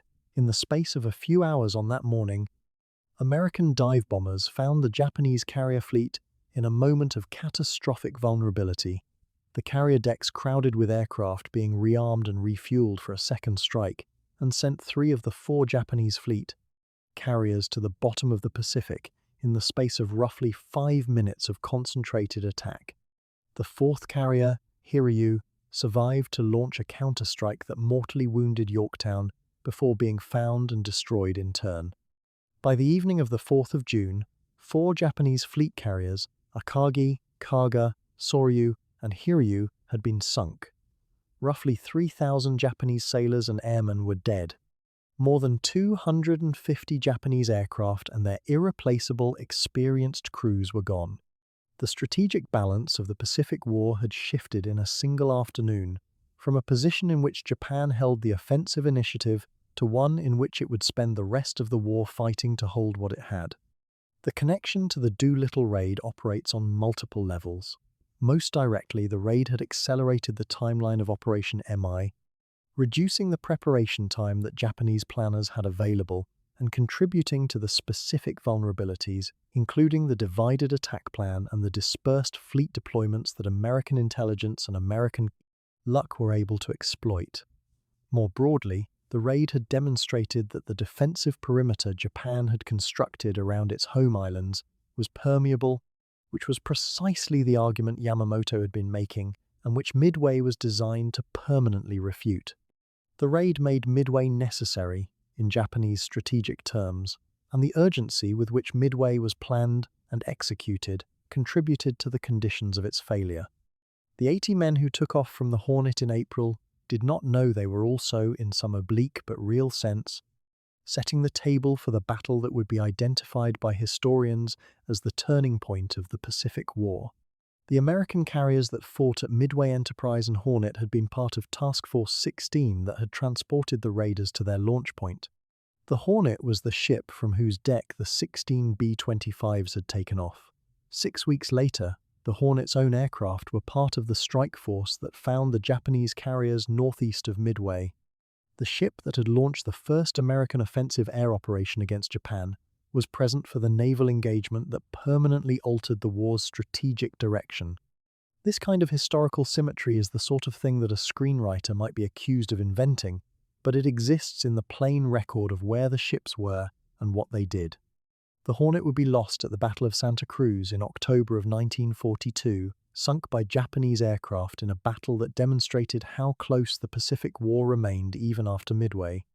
But in June of 1942, she was still present, the same deck, different aircraft, the same fundamental American willingness to put everything on a carrier deck and steam toward the enemy. The Japanese naval officers who survived Midway and processed its meaning understood, in their post-war accounts, the chain that connected the Doolittle Raid to the disaster. Mitsuo Fuchida, the Pearl Harbor commander who would later meet DeShazer and become one of the more extraordinary post-war figures produced by the conflict, had been aboard the carrier Akagi at Midway and survived its sinking. His account of the battle, published in the years after the war, is among the most detailed Japanese perspectives available, and he was explicit about the relationship between the Doolittle Raid's psychological impact on Japanese military leadership and the strategic decisions that led to Midway. The raid had done something to the Imperial Navy's institutional confidence that the Navy's subsequent offensive posture at Midway reflected a driven, urgent need to prove that the home islands were safe, pursued with an urgency that compressed the planning timeline and multiplied the operational risks. For the surviving Doolittle raiders, the knowledge of their mission's contribution to Midway's outcome arrived gradually as the historical record became available in the post-war years. It was not something that had been part of any briefing in the spring of 1942. They had been told the raid was important, that it would damage Japanese morale and demonstrate American reach. They had not been told, because nobody knew, that it would also force a strategic choice inside the Imperial Navy that would produce the most decisive naval battle of the Pacific War 6 weeks later.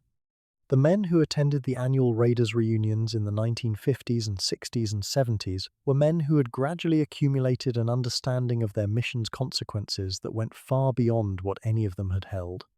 In their minds, on the morning they took off, the fires over Tokyo, the Chinese farmers, the prison cells, the executions, the 250,000 Chinese dead, and now, this midway, the 4 carriers, the turning point. The raid's shadow was longer than any of them had initially been able to see. The strategic lesson embedded in the Doolittle Midway sequence is one that military planners have returned to repeatedly in the decades since the war. A limited operation, 16 medium bombers, minimal physical damage, a mission that its own leader expected to be court-martialed for, had produced psychological and institutional consequences in an adversary that dwarfed its direct effects and ultimately contributed to the adversary's most consequential strategic mistake. The raid had not been planned as a provocation intended to induce Japan into an overextension at Midway. It had been planned as a demonstration of American reach and a boost to American public morale. The Midway consequence was, in the most technical sense, unintended. In the post-war assessment of the raid's meaning, however, it has become impossible to discuss the Doolittle Raid without discussing Midway, because the two events are connected not by conspiracy or design, but by the straightforward human reality that what you do to your enemy's confidence has consequences you cannot fully predict, and that sometimes those consequences are larger than anything your original plan contained. Chapter 9. The Film and the Myth. Before the war had ended, Hollywood had already decided what the Doolittle Raid meant. The film, called 30 Seconds Over Tokyo, was released in November of 1944, produced by Metro-Goldwyn-Mayer, directed by Mervyn LeRoy, and based on the memoir of the same name written by Captain Ted Lawson, one of the raiders who had been severely injured in his crash landing on the Chinese coast. Lawson had lost his left leg below the knee to the injuries sustained in the landing and in the subsequent days before medical care could reach him. His memoir, written in the months after his evacuation from China and his hospitalization in the United States, was one of the first-hand accounts of the raid available to an American public that had been consuming the story for more than 2 years through the filtered and censored reporting that wartime information management permitted. The book was a publishing success. The film was larger. The production had access that studios rarely obtained in wartime. The military cooperated extensively. B-25s were made available for filming, naval facilities provided location support, and the general apparatus of the American wartime information establishment understood that a major Hollywood production, celebrating one of the war's most celebrated operations, was exactly the kind of public engagement the moment required. Van Johnson played Ted Lawson. Spencer Tracy played Jimmy Doolittle in a portrayal that established, for millions of Americans who had no direct knowledge of the man, the specific version of Doolittle that popular imagination would carry forward: steady, practical, quietly heroic, a man whose authority came from competence rather than performance. The film was 3 years removed from the actual events, close enough to be contemporary and far enough to have acquired the specific romantic clarity that time and craft can apply to the raw material of recent history. What the film included and what it excluded tells you as much about 1944 America as it does about the Doolittle Raid.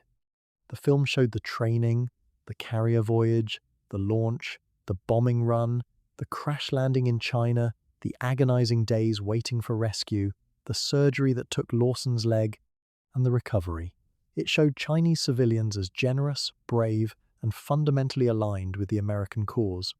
It showed Japanese forces as the antagonistic presence that made the Chinese generosity dangerous.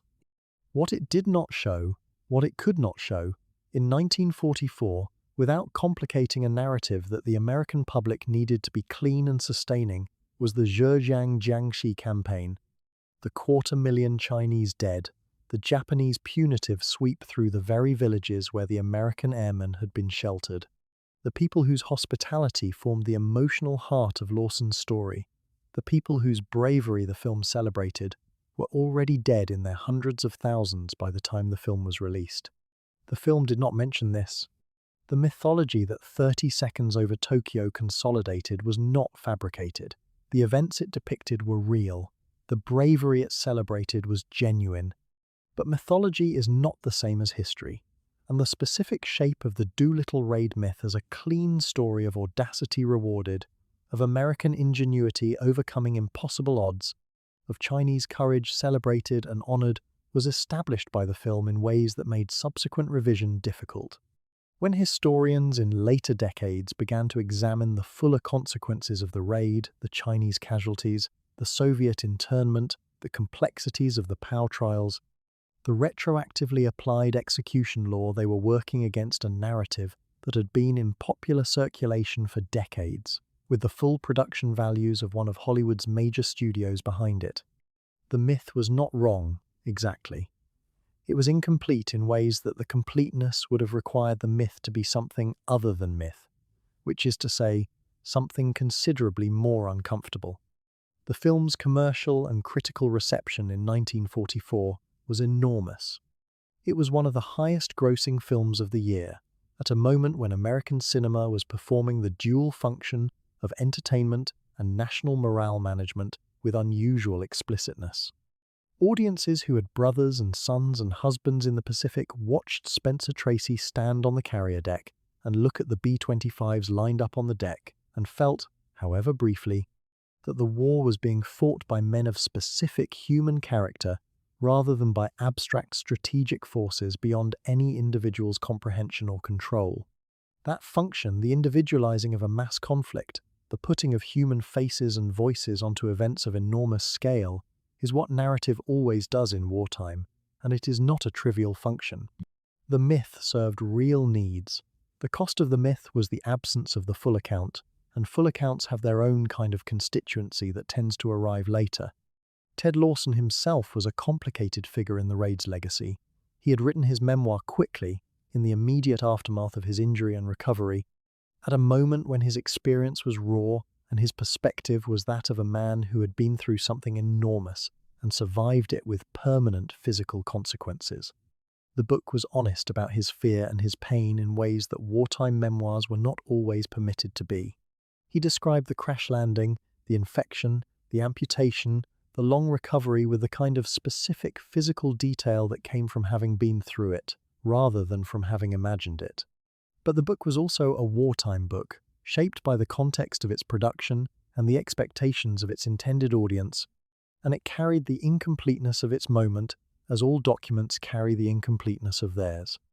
Lawson lived until 1992, long enough to see the fuller historical account assemble itself around the edges of the story he had told, and he gave interviews in the later decades that acknowledged dimensions of the raid's consequences that his original memoir had not explored.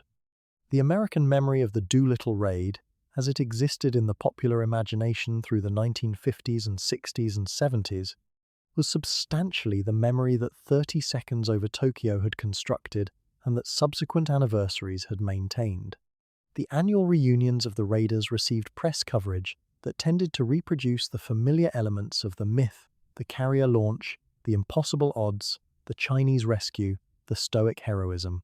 The executions of Hallmark, Faro, and Spats were part of the record, acknowledged in the coverage, but they occupied a different emotional register than the triumph narrative that the reunion format naturally emphasized. The Soviet internment of the York crew was regularly omitted from the popular accounts entirely. The Chinese civilian deaths were acknowledged, when they were acknowledged at all, in a subordinate clause that did not interrupt the primary narrative's forward momentum. The myth was not maintained by conspiracy or deliberate suppression. It was maintained by the ordinary mechanics of popular memory, which selects for the emotionally coherent and sets aside the emotionally inconvenient. The revisionist histories that began to emerge in the 1980s and 1990s, the works of scholars who had access to archives, to Japanese sources, to Chinese provincial records, to the declassified American military documents from the period, did not displace the myth so much as accumulate alongside it. Academic historians and popular audiences occupy overlapping but distinct reading communities, and the readers who bought James Scott's meticulous 2015 account of the raid's full consequences were a different population from the readers who knew the story primarily through the film and the anniversary coverage. The myth and the fuller history coexist in the American memory of the Doolittle Raid in the way that myths and histories generally coexist, not in direct contradiction, but in a relationship in which the myth occupies more space in most people's minds and the fuller history waits in the shelves of specialist collections for the readers who come looking for it. The specific cultural work that the Doolittle Raid myth performed in American memory is worth examining as a distinct phenomenon from the question of its accuracy. The raid was, in 1942, a story that a traumatized nation needed to hear proof that the war could be taken to the enemy, proof that American ingenuity and courage could find a way through apparently impossible constraints, proof that something was happening on the other side of the ledger, from Pearl Harbor and Bataan and Corregidor, and the long defensive miseries of the early Pacific War. The myth served that need with great efficiency. The medal, the film, the carrier name Shangri-La for a new ship commissioned later in the war, the annual reunions with their silver goblets and their sober ceremony, all of these were ways of keeping the story available, as a resource, a reference point, a proof of something that Americans reached for in difficult moments of the long war and the longer Cold War that followed it. The myth's most revealing feature is not what it distorted, but what it left out. The Chinese dead are not in 30 seconds over Tokyo because their presence would have transformed a story of triumph into something considerably harder to process, a story in which American heroism and Chinese suffering are not separate events, but parts of the same event, connected by the specific geography of an escape plan that used Chinese territory and Chinese people as resources in ways that the people themselves had not been consulted about and could not opt out of once it was in motion. The myth of the Doolittle Raid is, at its most generous reading, a true story told incompletely. At its most demanding reading, it is a demonstration of how nations use the stories of their own courage to manage the knowledge of their own costs, and of how the people who paid those costs exist, for the most part, in the silence between the celebrated paragraphs. Chapter 10, The Brotherhood of the Goblets. Sometime in the years after the war, a tradition began. It was not mandated by any military regulation or civic institution. It was not designed by a committee or endorsed by a government. It grew organically from the simple human need of 80 men diminishing year by year to gather in the same room and acknowledge that they had been through something together that nothing else in their lives would approximate.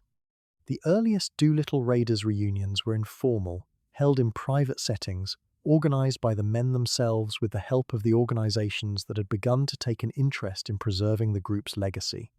Jimmy Doolittle attended whenever he could. The men who came brought with them the ordinary residue of years-lived families, careers, the physical evidence of age, the specific conversational shorthand of people who share a foundational experience so unusual that it requires no introductory explanation in each other's company. The silver goblets arrived in 1959, made by a craftsman in Tucson, Arizona, at the initiative of the men themselves and the organizations supporting their reunions. There were 80 of them, one for each raider, engraved with each man's name, held in a velvet-lined wooden case that traveled with the group to each reunion. The tradition that developed around the goblets was simple and, in its simplicity, devastating. At each reunion, the group would gather for a toast, and before the toast was raised, any goblet belonging to a man who had died since the previous gathering would be turned upside down. The upturned goblet was not accompanied by extended ceremony. It was not the occasion for a speech or a formal tribute. It was simply turned over, placed back in the case, and its presence inverted among the upright goblets spoke without requiring elaboration. Every man in the room understood what it meant to see a new name facing downward. The case had also been given a bottle of 150-year-old cognac, obtained specifically for the occasion, to be opened and drunk at the final reunion, the gathering at which only one or two men remained, whenever that came. The cognac sat in the case with the goblets, year after year, a kind of temporal anchor that said something the men generally left unsaid, that the reunions had a foreseeable end, that the circle was drawing inward with each passing year. and that the last men standing would be asked to drink the toast alone in a room full of upturned cups. This is a deeply human tradition, and it requires a specific kind of character to participate in it willingly year after year, not denial of the diminishment, but a deliberate and repeated choice to show up anyway, to stand in the room and raise the glass and look at the upturned cups and remain present to what they represent. Jimmy Doolittle attended the reunions with the same practical commitment that had characterized his approach to everything in his long career. He was not, by any account of those who knew him, a man given to sentimentality in the soft sense, the easy warmth of the ceremony for its own sake. What the reunions meant to him was recorded in what he did rather than what he said about it. He came. He raised the glass. He sat with the men. He spoke their names. He carried, visibly and without drama, the weight of the mission's full account, the 3 executed, the 1 dead of disease, the Chinese dead, the Soviet internment, the long medical recoveries, the decades of quiet civilian lives built on foundations of war. The reunion tradition was, for Doolittle, the annual performance of the commitment he had made in the White House in the summer of 1942 when he had said the Medal of Honor belonged to all 80 of them. He was doing it in person, with a glass in his hand, every year that his body permitted. The number of upright goblets decreased with the slow mathematics of old age and the occasional shock of early death. The men of the Doolittle Raid had been young in 1942, most of them in their 20s, some barely past 20. They had entered the post-war world in their late 20s and early 30s, built careers and families, and the ordinary accumulations of mid-century American life, and arrived at the reunions each year a little further along the arc that all human lives describe. The early reunions, in the late 1940s and throughout the 1950s, still had dozens of men present. The room was full enough that the upturned goblets were a minority, that the living outnumbered the absent, that the occasion still felt primarily like a gathering rather than a vigil. As the decades moved forward, the balance shifted. The 1970s brought a room where the upturned outnumbered the upright. By the early 1990s, the living were the exceptions.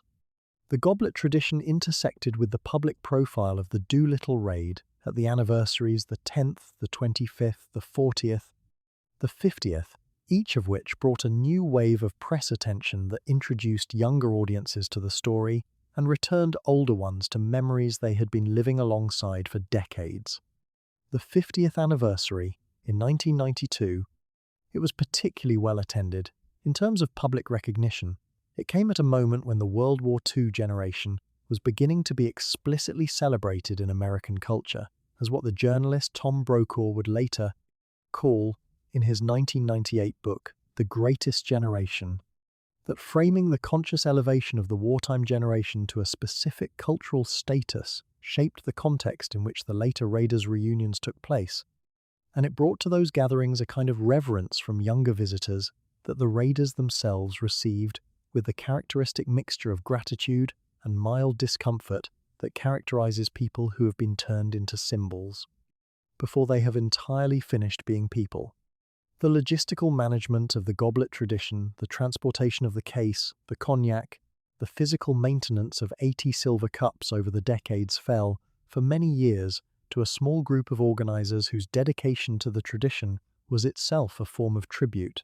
The National Museum of the United States Air Force in Dayton, Ohio, became the institutional home of the tradition in its later decades, providing the venue for the final several gatherings and ultimately receiving the case, the cognac bottle, and the goblets as permanent artifacts of the American Military Heritage Collection.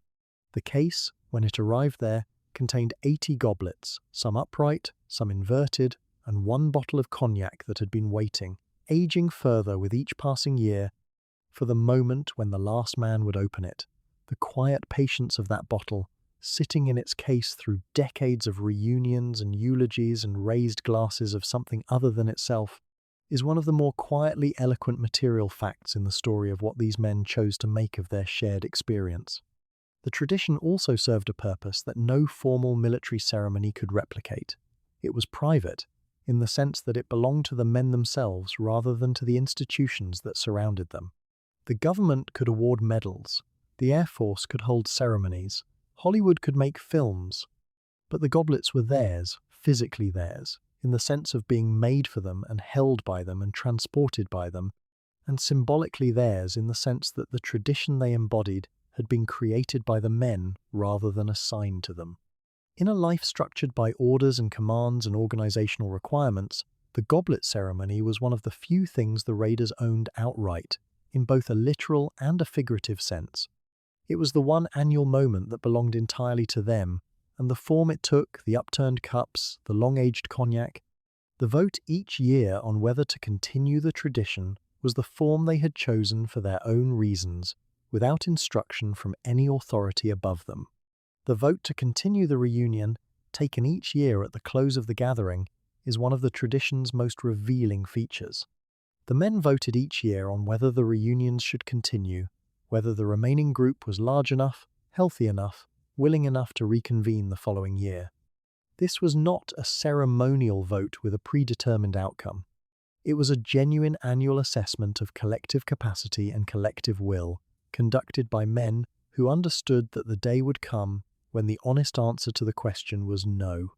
The vote was a way of choosing, actively and repeatedly, rather than allowing the tradition to simply persist by default or die by attrition without acknowledgement. It was consistent with the character of men who had chosen to fly a mission that required active, informed consent to a genuine possibility of death. They chose again each year, smaller in number, older in body, to come back and stand in the room with the upturned goblets and raise the glass and keep the promise. The promise, at its most essential, was the same one Jimmy Doolittle had made in the White House in 1942 and renewed every year at the reunion table.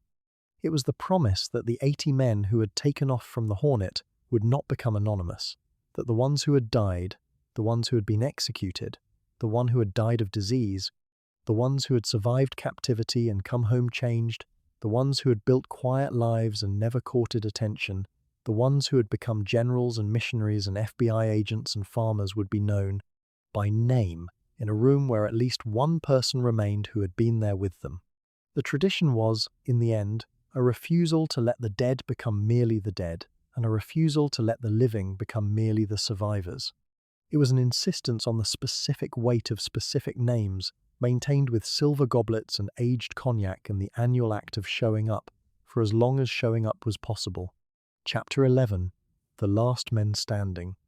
By the time the 21st century arrived, the Doolittle Raiders had become something that they had not set out to become. They had become elders, in the specific sense that a culture applies to people who carry within them a first-hand experience that the rest of the world can only read about. The men who had been in their 20s on the carrier deck in 1942 were in their 80s by the early 2000s, and the ones who were still attending the reunions did so with the deliberate effort of men who had earned the right to stay home and had chosen not to exercise it. Richard Cole, Dick Cole, Jimmy Doolittle's co-pilot on the lead aircraft, the man who had sat to Doolittle's right on the most famous B-25 in American military history, was one of the last. Tom Griffin, a navigator who had bailed out into China and been rescued by the Chinese underground, was another. David Thatcher, the flight engineer who had kept 4 injured crewmates alive after their crash and received a Silver Star for it, was present in the later years until his health prevented it. Richard Cole is the figure around whom the final chapter of the reunion tradition most naturally centers. As Doolittle's co-pilot on aircraft number 1, the lead aircraft, the first off the deck, the aircraft whose commander went on to become one of the most decorated officers in American history, Cole occupied a specific place in the mythology of the raid that carried its own particular weight. He was not a general or a Medal of Honor recipient. He had not commanded air forces or advised presidents. He had been a first lieutenant, 26 years old, who had sat in the right seat of a B-25 and helped fly it off a carrier deck that nobody had designed B-25s to take off from, over a target that nobody had planned to survive, toward a landing that nobody had guaranteed.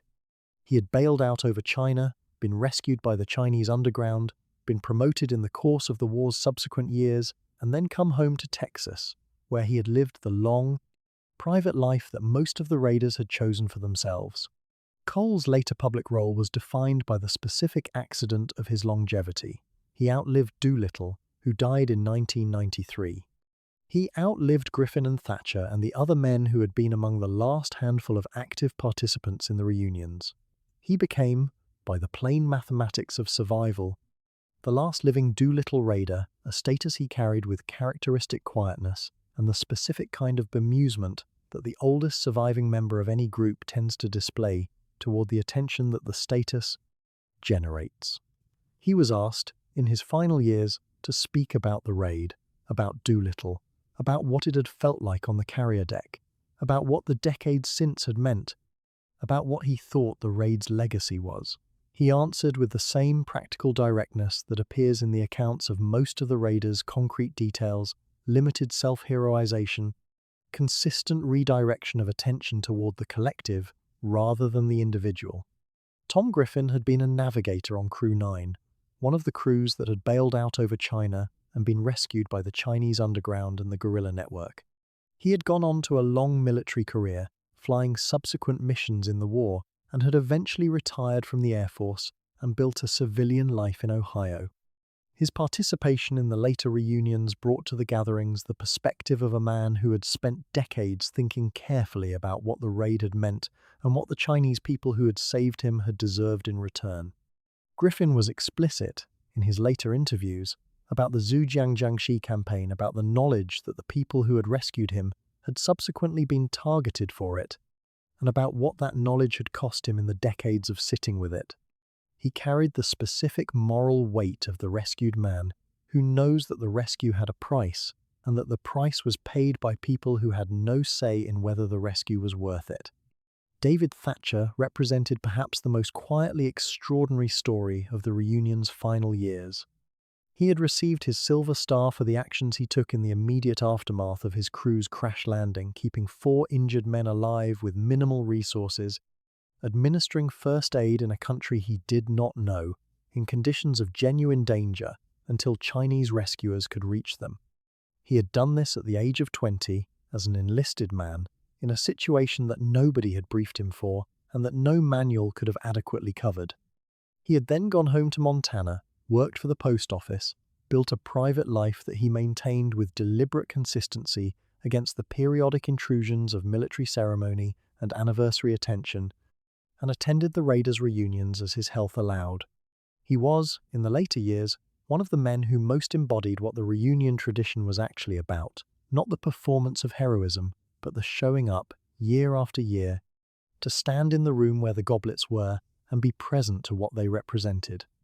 The diminishment of the group through the early 2000s was both inevitable and, in the specific context of men who had been watching the goblets turn over for decades, already processed. The annual vote on whether to continue the reunion had been producing increasingly narrow majorities in the later years, not because the men were reluctant to gather, but because the honest assessment of who could physically travel and participate had narrowed the practical pool. The National Museum of the United States Air Force in Dayton had become the permanent venue for the later reunions, providing not just space, but institutional continuity and archival preservation for the tradition itself. The museum had collected oral histories, photographs, personal artifacts, and documentary materials related to the raid over the years, and its stewardship of the goblet case and the cognac bottle meant that the physical objects of the tradition were in a context that would outlast the men who had created the tradition. The media attention to the final survivors intensified as the number declined, in the specific pattern that journalism applies to the last representatives of any historical category.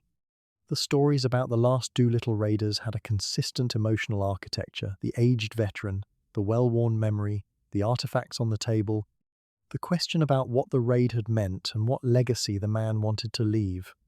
The raiders who gave these interviews were, without exception, gracious and patient with the attention, and consistently redirected it toward the collective, rather than allowing it to pool around any individual.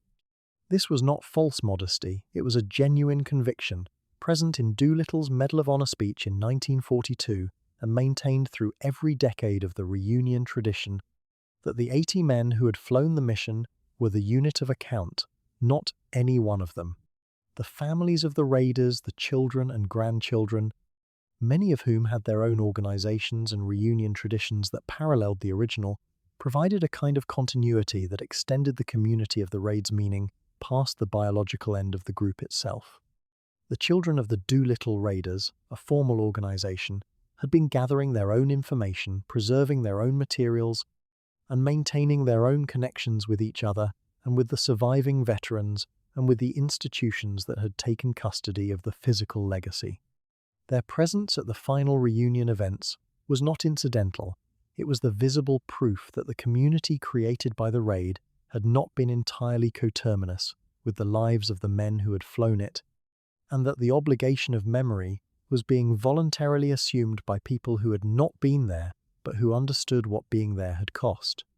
The final years of the last surviving raiders were years of particular attention from the Air Force, from veterans organizations, from museums, from journalists, and from the general public that periodically rediscovers the story of the raid and brings to it the fresh astonishment that the story consistently earns on first encounter. Cole and Griffin and Thatcher and the handful of others who lived into the last decade of survivors were treated with the specific reverence that the American military culture extends to its oldest witnesses. They were flown to events, they were presented at ceremonies, they sat on stages in their service caps, with their medals visible, and answered questions from audiences that included people 50 and 60 and 70 years younger than themselves.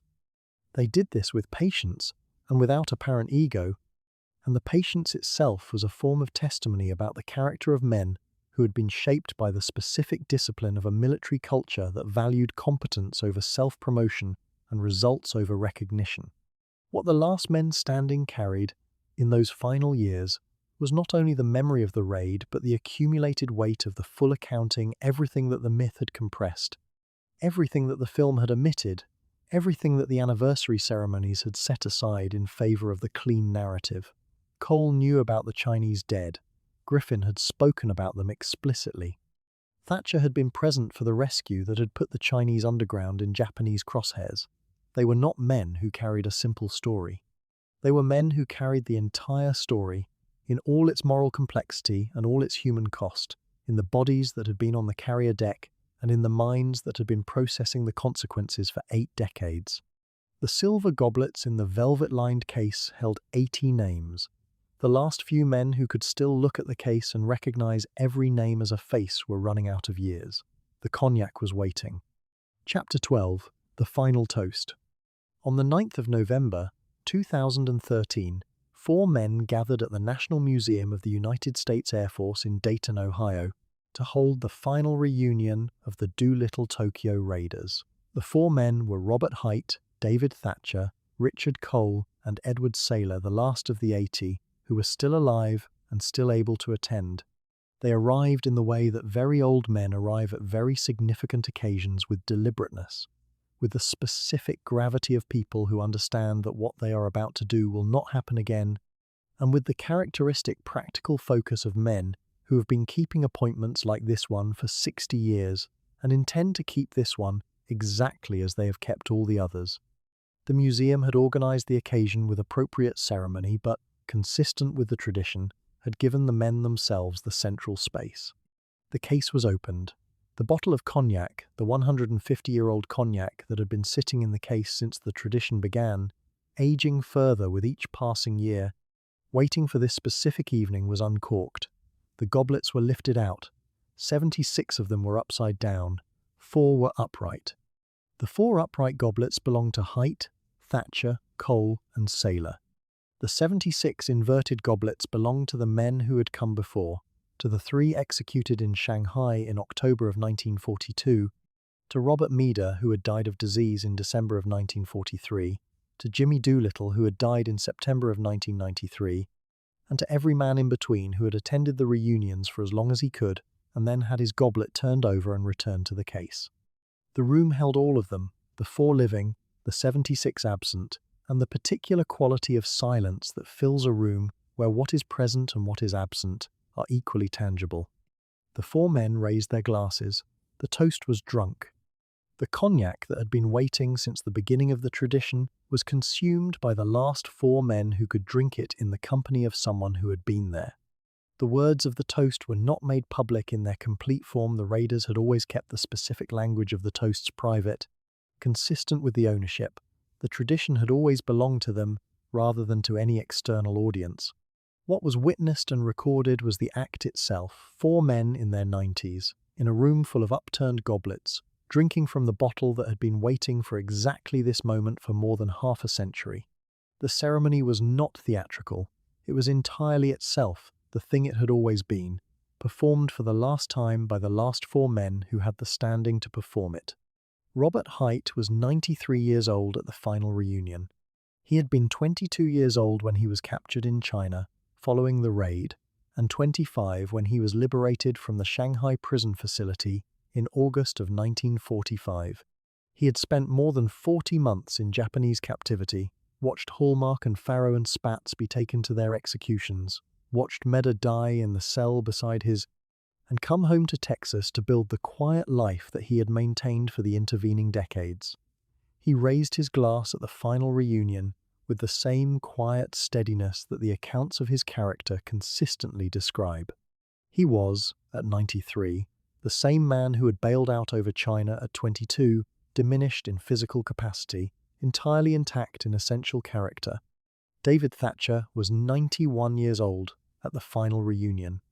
The boy from Montana, who had kept 4 injured men alive at 20 years old with minimal supplies in a crashed aircraft in a country he had never visited, had lived 9 more decades and come to Dayton to close the tradition he had been part of for more than 6 of them.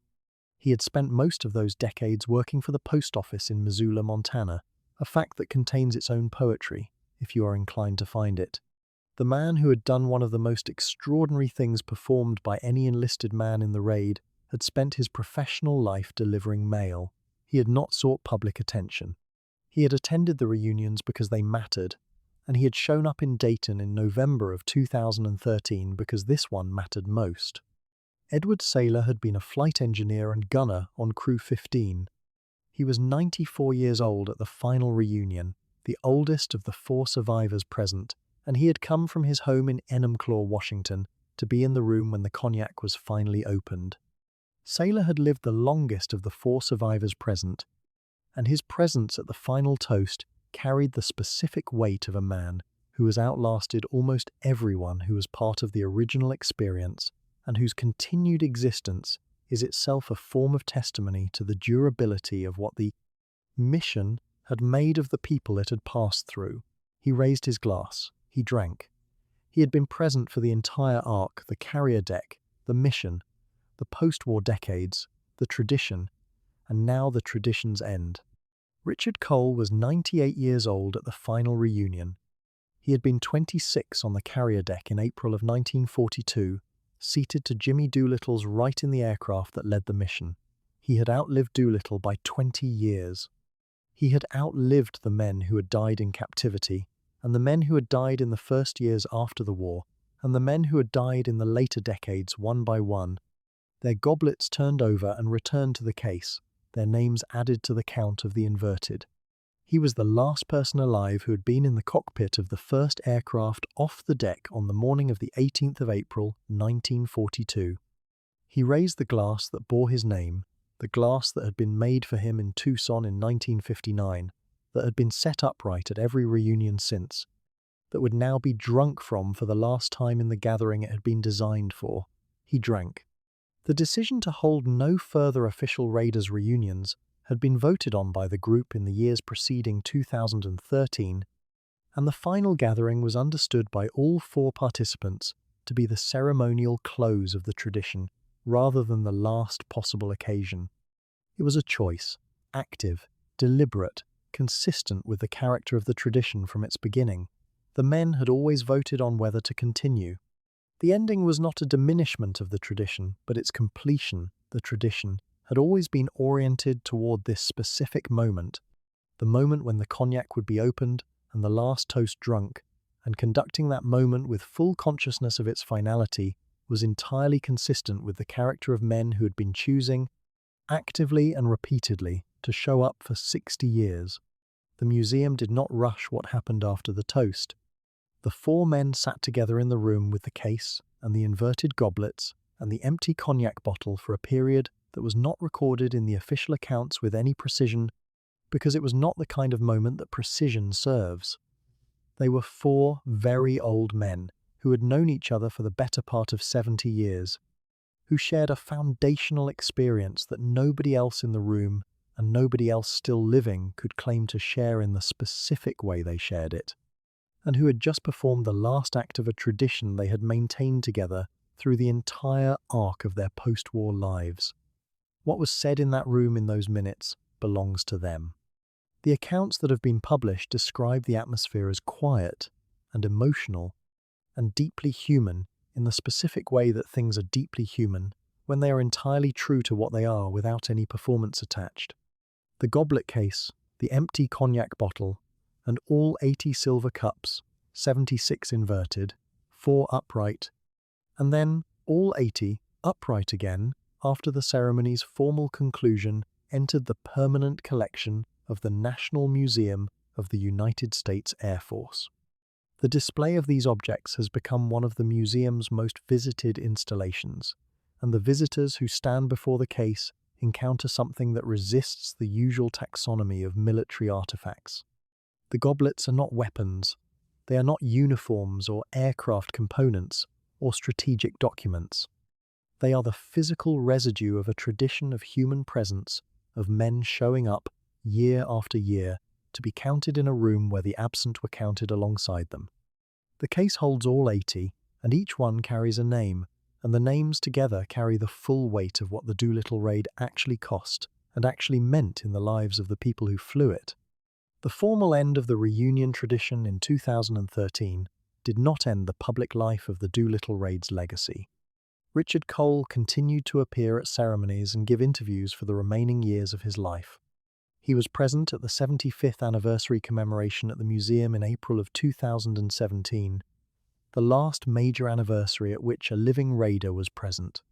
He gave interviews that year that were remarkable for their combination of clear memory and complete absence of self-dramatization. He described the carrier deck, the B-25, Doolittle's calm in the cockpit, the bailout over China, the rescue by Chinese farmers, with the same practical specificity that characterized every account he had ever given, and with no apparent need to wrap the experience in the kind of retrospective significance that interviewers consistently tried to project onto it. He was asked, as he had been asked many times, what the raid had meant. He said, in various formulations across the various occasions, that it had meant what the men who flew it had wanted it to mean, a demonstration that something could be done when people decided it could be done. Richard Cole died on the 9th of April, 2019, at 103 years of age. He was buried with full military honors. His death was reported by every major American news organization, acknowledged by the Air Force, the Department of Defense, and the President of the United States, and marked by ceremonies at the National Museum of the United States Air Force, where his goblet stood upright in the case. After his passing, his goblet was turned over. For the first time since 1959, all 80 goblets in the velvet-lined case were inverted. There was nobody left to turn one right side up again. The tradition had reached its mathematical conclusion not with a speech or a ceremony specifically designed for the moment, but with the quiet inevitability of an arithmetic that had been running since the first goblet was turned over at the first reunion after the tradition began. The meaning of that image, all 80 goblets inverted in their case, the empty cognac bottle beside them, the case resting in a museum display where visitors can stand and read the names on the cups, is not the kind of meaning that resolves into a single clean statement. It contains the raid itself, the briefings and the training, and the impossible takeoffs. It contains the 69 men who walked out of China through the human chain.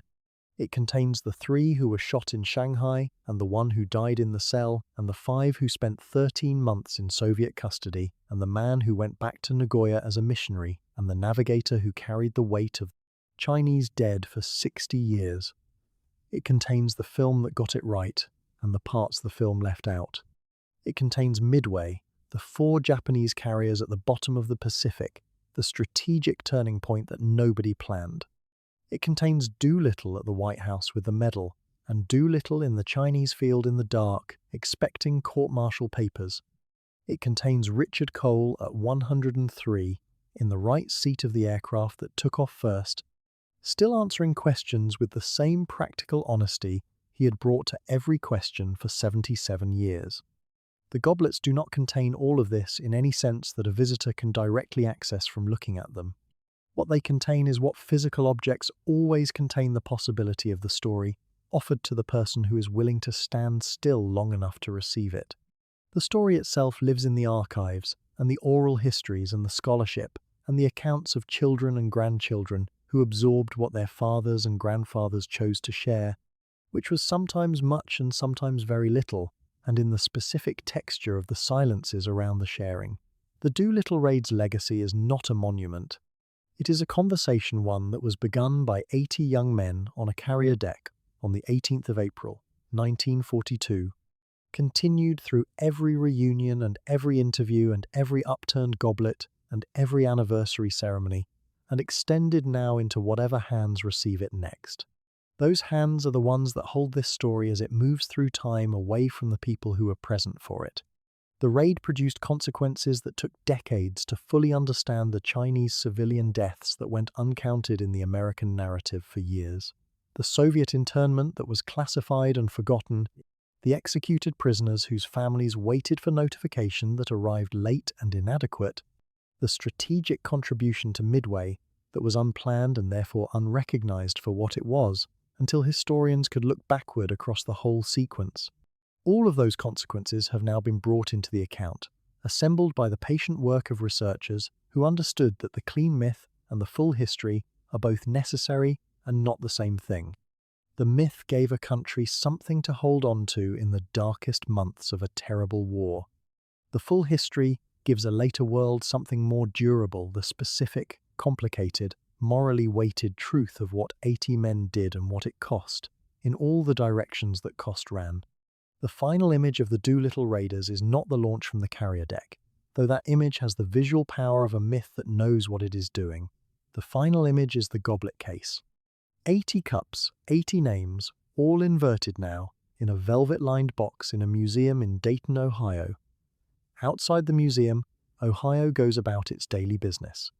Inside, the case sits under its lights, and the names on the upturned cups are available to anyone who takes the time to read them: Doolittle, Cole, Hallmark, Farrow, Spatz, Meader, DeShazer, Nielsen, Height, Barr, Griffin, Thatcher, Saylor, York, and 70 more. Each name is a life. Each life is a story longer and more complicated than the morning that made all of them famous. Each story deserves to be told slowly, in the full account, without the parts left out that were left out because they were inconvenient or uncomfortable or too expensive to the clean narrative. The case holds 80 names. This documentary has been trying to hold what the names carry. The people who carried it longest and best are gone. What they carried is now ours to hold, with whatever seriousness we can manage, and pass forward to whoever comes next. Chapter 13. The Chinese Who Were Never Thanked. There is a category of courage that history has no adequate ceremony for. It is the courage of the person who opens a door in the dark without knowing what is standing on the other side of it, who feeds a stranger from a bowl that was already too small to fill the people it was meant for, who runs through the night to find someone who might know what to do with the man in the leather jacket lying in the field behind the barn. In the spring of 1942, across the provinces of Zhejiang and Jiangxi in eastern China, thousands of ordinary people performed acts of this kind in the hours and days following the Doolittle Raid, and the historical record has treated them with the specific neglect that history tends to reserve for people who acted from humanity rather than from a position of institutional visibility. They were farmers and village leaders and guerrilla fighters and priests and school teachers and local officials. They were not soldiers in a formal sense. They did not receive medals or decorations or government recognition. They received, instead, what the Japanese army brought to their villages in the summer and autumn of 1942. The mechanism of the rescue was more organized than the popular image of individual farmers stumbling across downed airmen suggests. The Chinese underground network that operated in eastern China in 1942 had been functioning for years as a resistance and intelligence infrastructure under the nationalist government's Third War Area Command. Structure. When word of the raid spread through the region, and it spread within hours, through the same informal channels of village-to-village communication that had always moved information in rural China, the network activated. Local leaders and military contacts began coordinating the location and extraction of the scattered American airmen with the same practical urgency that the Japanese patrols sweeping the same terrain were bringing to their own search. The Chinese were not merely passive rescuers waiting for the Americans to find them. They were actively hunting for the airmen before the Japanese could reach them, organizing escorts, moving men through the countryside in ways designed to avoid Japanese observation, and feeding information up the chain to military contacts who could arrange onward transport. The specific individuals who can be named in this account are, for the most part, named only because they later gave testimonies or appeared in American military after-action reports that were preserved in the archival record. A Chinese farmer named Tong Zilin in the Zhejiang province is documented in several accounts as having provided shelter and food to American airmen in the days following the raid, and as having guided them to contact with the local resistance network. His name appears in the historical record not because anyone gave him an award or organized a ceremony in his honor, but because the men he helped mentioned him in the accounts they later gave. For every name that made it into an account, there were dozens who did not: the woman who gave rice, the boy who ran the message, the old man who pointed the way at an intersection where the wrong direction would have meant capture. Their names are not in any record, their courage is not in question. The cost of the rescue for the Chinese communities involved was not evenly distributed. The villages and households that had been most directly involved, the ones where American airmen had been sheltered overnight, where Chinese guides had openly organized the evacuation of foreign men in military uniforms, were precisely the places that Japanese intelligence, through the interrogation of captured Chinese prisoners and the systematic sweep of the region, eventually identified. The households that had been brave enough to shelter the airmen were the ones that paid the most specific price when the Japanese forces arrived. This is the terrible arithmetic of resistance under occupation. The act of courage and the act of targeting operate on the same information. The more specifically helpful a person had been, the more specifically they could be identified, and the more specifically they were punished. The anonymous helpers, the ones who had done something small and left no trail, were more likely to survive than the ones who had done something large and necessary.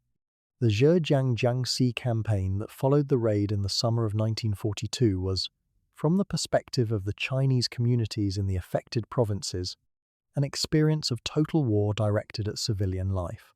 Japanese forces moved through the region with orders that made no meaningful distinction between military and civilian targets in the affected areas.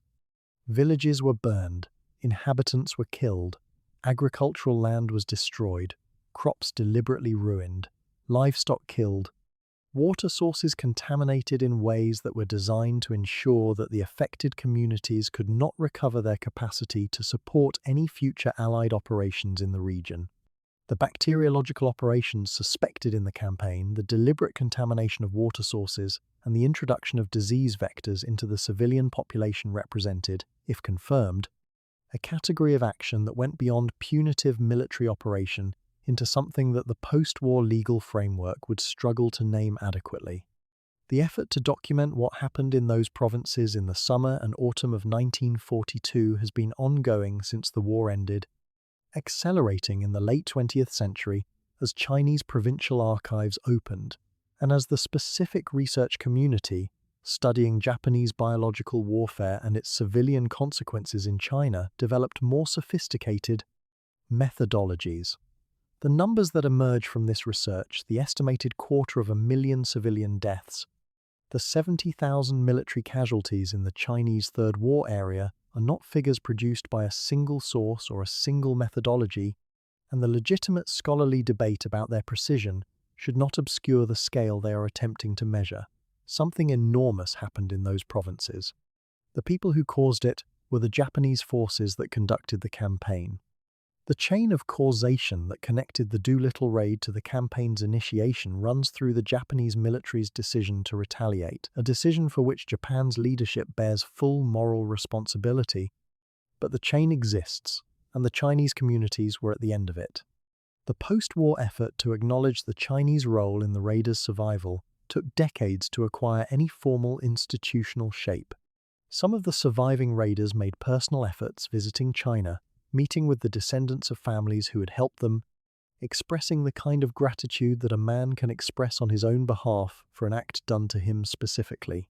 Tom Griffin, who had been rescued through the Chinese underground network, spoke explicitly in his later years about his awareness of what the rescue had cost the people who had organized and performed it. These individual gestures of acknowledgement were genuine and important, but they were not substitutes for the kind of formal, institutional reckoning that the scale of the Chinese sacrifice would have warranted. The United States government's official engagement with the Chinese civilian cost of the Doolittle Raid has been limited and late, shaped by the geopolitical complications of the post-war decades in ways that have consistently placed diplomatic considerations ahead of historical honesty.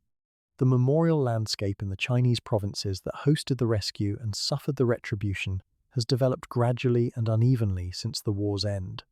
Local memorials to the victims of the Zhejiang Jiangxi campaign exist in the provinces, maintained by local authorities and by the communities themselves, but they have not achieved the kind of international visibility that the campaign's scale would seem to warrant.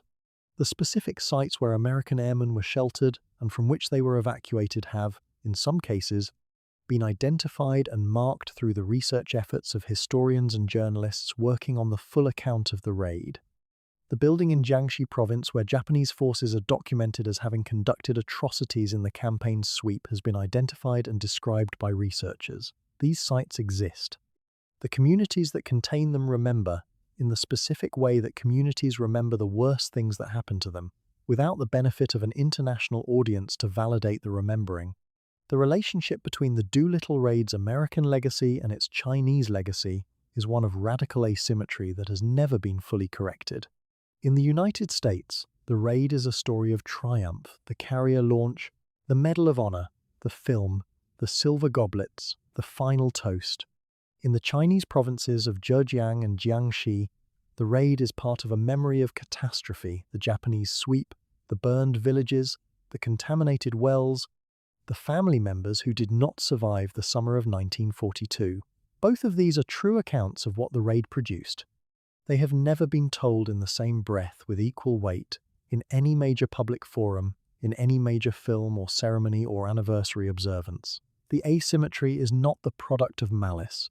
It is the product of the ordinary mechanics of national memory, which tends to organize itself around the experiences of the nation doing the remembering and to process the experiences of others through the framework most convenient for the primary narrative. Correcting that asymmetry is a task that belongs to everyone who tells the story going forward. The Chinese people who sheltered the Doolittle Raiders in the spring of 1942 did not know they were becoming part of an American national legend.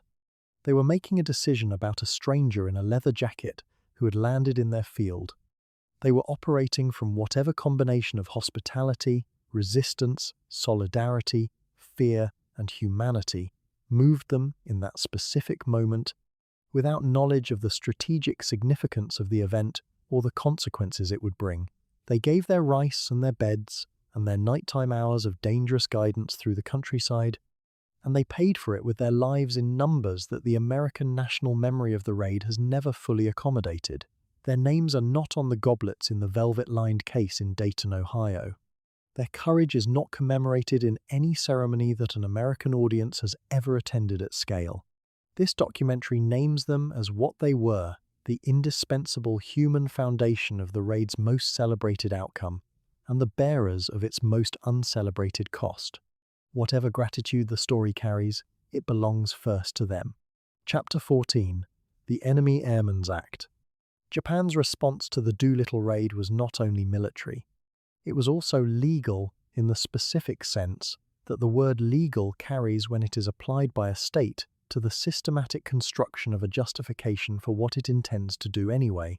The law that Japan enacted in the summer of 1942, in the weeks after the 8 captured raiders had been transported to Shanghai and placed in Japanese military custody, has no close parallel in the history of modern warfare. It was a criminal statute drafted, enacted, and applied in the space of months, specifically designed to produce a specific outcome for a specific group of prisoners already in custody, and it operated retroactively applying criminal penalties to acts performed before the law existed, judged by standards that had not been articulated when the acts were performed, in proceedings that lasted less than a day and produced verdicts that were, by any standard of legal process, predetermined. Its formal name was the Enemy Airmen's Act, and its practical purpose was to provide a legal mechanism for executing prisoners of war in a way that could be distinguished, for the purposes of public presentation, from simple execution. The legal structure of the act rested on the argument that enemy airmen who bombed non-military targets, civilian areas, private property, schools, hospitals, residential neighborhoods were not legitimate combatants entitled to prisoner of war protections but war criminals subject to capital punishment. This argument was not entirely without precedent in the history of laws of war. The laws of armed conflict had long recognized a distinction between legitimate military targets and protected civilian objects, and the deliberate targeting of civilians had long been condemned in international law and military custom.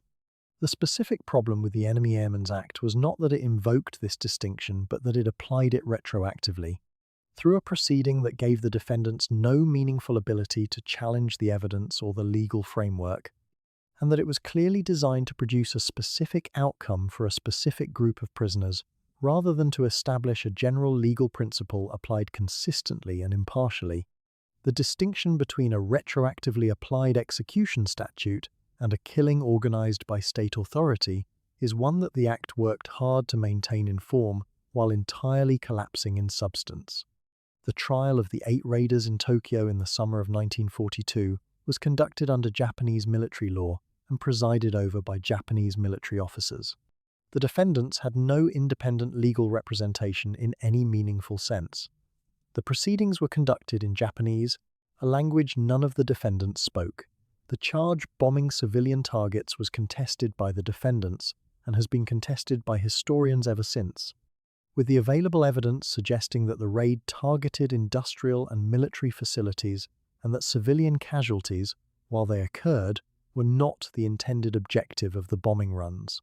The verdict was announced after proceedings that lasted, by the most careful historical reconstruction available, roughly a single day. 3 of the 8 men were sentenced to death. The remaining 5 were sentenced to life imprisonment, with 1 sentence subsequently commuted to 25 years.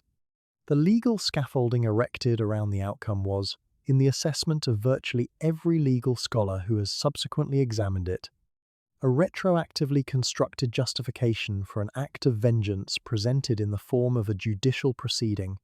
The executions of Dean Hallmark, William Farrow, and Harold Spatz on the 15th of October, 1942, were carried out by firing squad in a Shanghai military cemetery. The 3 men were taken from their cells, brought to the cemetery, and shot. There was no chaplain present, by the accounts available. There was no final statement permitted, beyond the personal letters that Farrow had written in the preceding days and that the Japanese retained rather than forwarding. Hallmark was 24 years old. His mother in Texas would not be officially notified of his death for more than 3 years. Farrow was 23. His letter to his mother in South Carolina, the measured, calm letter, written by a young man who had accepted what was coming, was held by Japanese authorities and eventually recovered after the war, arriving in the hands of a woman who had been waiting 3 years to know what had happened to her son. Spatz was 22 years old and the youngest of the 3. His family endured the same years of silence and the same belated, inadequate official notification. The notification process through which the American government eventually informed the families of the 3 executed raiders has been described by historians and by the families themselves as deeply inadequate to the weight of what it was communicating. The War Department had known, through intelligence sources, that 3 raiders had been executed within weeks of the executions occurring. This knowledge was classified for reasons that were defensible within the logic of wartime intelligence protection, but that had the practical effect of leaving 3 American families in a state of agonized uncertainty for years, while the government that sent their sons to fly the mission had the information that could have ended the uncertainty. The letter that eventually arrived, formal, bureaucratically correct, stripped of the human dimension by the conventions of official military correspondence, did not contain the information about how the men had died, the circumstances of the trial, or the retroactive legal mechanism that had been constructed to justify their killing. The families were told that their sons were dead. They were not told, in any timely or adequate way, what their sons had faced. The post-war tribunal that tried the Japanese officers responsible for the executions has been discussed in the context of the survivors' homecoming, but its details deserve more careful examination here. General Shigeru Sawada, who had commanded the forces responsible for the prisoners' custody and trial, was tried by an American military commission in Shanghai in the spring of 1946. He was convicted of permitting the illegal trial and execution of prisoners of war and sentenced to 5 years of hard labor. The 2 Japanese officers who had served as judges in the raiders' trial received the same sentence. A 4th officer received a lesser sentence. By the time the sentences were actually served, accounting for appeals, reviews, and the various administrative processes of the post-war occupation, the men responsible for the executions of Hallmark, Farrow and Spatz spent, in practice, considerably less than the nominal sentence in actual confinement. Sawada was released in 1950. The convicted judges were released around the same time. The 3 raiders had been 22, 23, and 24 years old when they were shot. Their executioners spent approximately 3 years in custody. The families of Hallmark, Farrow, and Spatz received the news of the tribunal's verdicts and sentences in ways that satisfied no standard of justice they could identify. The sentences were widely regarded, by the surviving raiders and by the families, as inadequate a characterization that requires no complex moral argument to support. 3 young men had been executed under a retroactively applied criminal statute in a proceeding that any independent observer would have identified as predetermined, for carrying out a mission ordered by their government and celebrated by their country as one of the war's great demonstrations of American courage and determination. The officers responsible for organizing that execution spent 3 years in custody. This is a fact that exists in the historical record without requiring editorial comment to make its implications clear. The families of the 3 men lived with it for the rest of their lives, in the specific and largely private way that families live with outcomes that have no satisfactory resolution. The broader question of the Enemy Airmen's Act as a template or precedent in the laws of armed conflict received significant attention in the post-war legal discussions that produced the updated Geneva Conventions of 1949. The conventions, negotiated in the years immediately after the war under the shadow of all the ways in which the established laws of war had been violated, evaded, and deliberately circumvented by all major powers, included strengthened provisions for the treatment of prisoners of war that were specifically designed to prevent the kind of retroactive criminal prosecution that the Enemy Airmen's Act had represented. The prohibition on retroactive application of criminal law to prisoners of war, the requirement that prisoners be tried, if they are tried at all, under laws that existed at the time of the acts for which they are charged, was codified more explicitly in the 1949 conventions than it had been in any prior instrument. The Raiders case had demonstrated, with terrible specificity, what the gap in the prior law had permitted. The families of the 3 executed raiders maintained, across the post-war decades, a relationship with the Doolittle Raiders organization and the broader community of the raid's survivors and descendants. They attended ceremonies, they were present at anniversary observances. The silver goblets bearing the names of Hallmark, Farrow, and Spatz were among the first to be inverted in the earliest years of the reunion tradition, and the sight of those 3 names facing downward in the case was the most visceral reminder available of the specific cost the raid had extracted from specific families. The children of the Doolittle Raiders organization included descendants of all 3 executed men, and their presence in the broader community of the raid's legacy was a sustained insistence that the story not be told in a way that compressed the executions into a subordinate clause. The three men had died. Their families had waited 3 years to be told. The men responsible had served 3 years in custody. These are the coordinates of an unresolved account that the passage of time has not closed and that the turning over of goblets has not fully honoured. The Enemy Airmen's Act was never invoked again after the Raiders' trial. Japan did not use it as a template for subsequent prosecutions of Allied airmen captured during the strategic bombing campaigns that would devastate Japanese cities in the final years of the war. Whether this was because the act had served its specific purpose, the execution of the most visible American prisoners from the most humiliating Allied air operation of the war, or because the practical consequences of applying it broadly would have been diplomatically and militarily complex, or because the Japanese military's legal apparatus had other mechanisms for dealing with the cases it chose to pursue, is a question that the historical record does not resolve definitively. What is clear is that the act was a weapon built for a specific target, fired once, and then set aside. It killed 3 men who were 22, 23, and 24 years old. It produced 3 inverted silver goblets in a velvet-lined case in a museum in Dayton, Ohio. It produced 3 notifications that arrived late, inadequate, and cold to the families of men who had flown a mission that their country had decorated with its highest honor. Chapter 15. Fuchida and Deshaiza, The Reconciliation.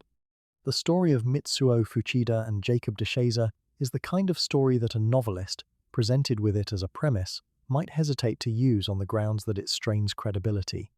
It involves the commander of the Pearl Harbor attack and a bombardier from the Doolittle Raid, 2 men who had, between them, participated in the 2 most symbolically significant air operations of the Pacific War, finding each other.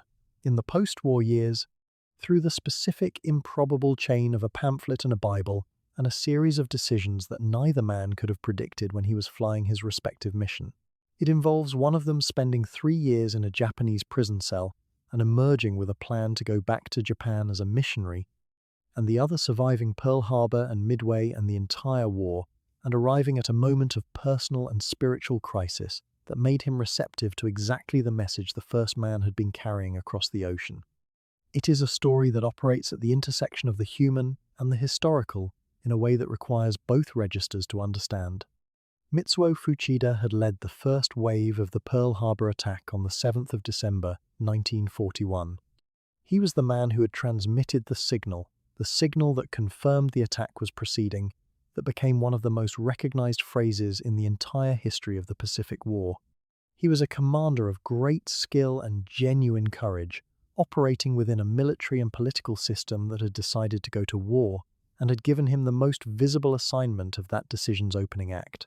He had survived the attack, survived Midway where he was aboard the carrier Akagi when it was hit, escaping the sinking ship with injuries, and survived the long attrition of the remaining war years. He had come home to Japan in defeat, to a country that was trying to understand what it had done and what had been done to it, and he had found himself, as many military men find themselves in the aftermath of wars that end in defeat, without the organizational identity that had given his life, its structure, and purpose for 2 decades. He was living as a farmer. He was not at peace. The specific sequence that led Fuchida to Deshaiza's pamphlet has been reconstructed from Fuchida's own accounts, given in the years after his conversion, and in the memoir he eventually wrote. He had encountered, at a railway station in Tokyo in 1949, an American distributing Christian literature. This was not an unusual sight in occupied Japan, where American missionaries and religious organizations had established a significant presence in the years following the war's end. He had taken a pamphlet. The pamphlet was Deshaiza's account of his imprisonment, his encounter with the Bible, and his decision to return to Japan as a missionary, a document that had already been translated into Japanese and distributed in considerable numbers through the missionary networks operating in the country. Fuchida read it on the train. He was struck by it, specifically by the element that Deshaiza described as the transformative core of his experience. The reading of a biblical passage about forgiveness of enemies and the specific application of that passage to the guards who had mistreated him. Fuchida subsequently obtained a Bible. He read it. He described, in his later accounts, a process of recognition that paralleled DeShaze's in structure, if not in circumstance, a man who had been through an enormous amount finding in a text something that reorganized his understanding of what he had been through and what he might do next. The meeting of DeShaze and Fuchida happened in the early 1950s in Japan through the missionary networks in which DeShaze had been working since his arrival in 1948. The two men knew of each other before they met in person. DeShaze had heard about Fuchida's conversion, and Fuchida had been in contact with DeShaze's missionary network, and the meeting, when it occurred, was between men who shared a recognition of each other's significance that did not require extended explanation. They had been adversaries in the most specific possible sense, participants in the opposing air operations that had defined the Pacific War's opening and early middle phases. They were now, by their own account, and by the account of everyone who observed them together, something considerably more difficult to categorize. They were two men who had been changed by the same war in sufficiently parallel ways that they could stand in the same room and speak to each other without the mediation of the institutional frameworks, military rank, national identity, the enemy versus ally binary that the war had imposed on every encounter between their nations for 4 years. The public speaking that DeShaze and Fuchida eventually did together in churches, in civic halls, in auditoriums across the United States and Japan was a remarkable phenomenon in the cultural landscape of the 1950s and early 1960s. When the war was recent enough to be personally present for most of their audiences and distant enough to be approaching the territory of historical assessment. They presented themselves not as examples of conversion in the narrow religious sense, but as examples of a specific possibility, the possibility that men who have been enemies, who have participated in events that cost enormous numbers of lives on both sides, can find in each other something other than the opposition the war had assigned them. The audiences who came to hear them were drawn from communities on both sides of the Pacific that were still processing the war's meaning, still working out how to hold their own national narratives alongside the reality that the other side had also consisted of human beings with their own accounts, their own losses, their own dead to be accounted for. The theological dimension of the DeShazer-Fuchida partnership is inseparable from its human dimension. But this documentary does not require the theological framework to find the human story meaningful. What DeShazer and Fuchida represented, in their shared appearances and in the written accounts they each produced, was a demonstration that the categories of war, the enemy, the combatant, the adversary defined by the flag he flew were provisional categories, superimposed on human beings who existed before and after and beneath those categories in ways that the categories could not fully contain. DeShazer had bombed Nagoya. Fuchida had led the Pearl Harbor attack. Both men had participated in acts that resulted in the deaths of people who were not combatants, in the destruction of property, and lives on scales that no individual could fully comprehend. Both men had then lived through the consequences of those acts in ways that had changed them beyond their original capacity to anticipate. What they had found, in their respective prison cells and defeat landscapes, was a way of understanding those consequences that did not require them to be defined by the worst things they had been part of. Fuchida wrote a memoir of his wartime experience, published in the United States in the 1950s, under a title that framed it explicitly within the Christian conversion narrative, but that contained, beneath the framing, one of the most detailed first-person Japanese accounts of the Pearl Harbor attack and the Battle of Midway, available to American readers. The memoir was read by a significant American audience and contributed to the post-war process of humanizing the Japanese military experience, of providing American readers with a first-person account of the Pacific War from the singles perspective of a former adversary who was now, by the terms of his own conversion narrative, speaking the same spiritual language as his American audience. This was a complex cultural transaction. It carried risks, the risk of premature absolution, the risk of using spiritual narrative to bypass the full moral accounting of what had been done and why. Fuchida's critics, both Japanese and American, raised these concerns. They were not without merit. The partnership with DeShazer was genuine. The spiritual accounts were, by all available evidence, sincere. The complexity of using any individual's transformation as a template for a collective reckoning that those individuals alone could not provide remained. Deshaiser spent 30 years in Japan building his church in Nagoya, the city he had helped bomb, learning the language he had first encountered in a prison cell, raising his children in a country that he had chosen over the one that had shaped him. His missionary work produced hundreds of documented conversions and a church community that outlasted his physical presence there by decades.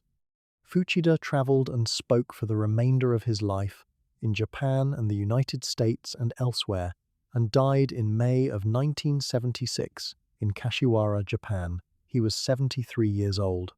Deshaiser, who outlived him by 32 years, died in Salem, Oregon in 2008 at 91. The two men had known each other for more than 2 decades.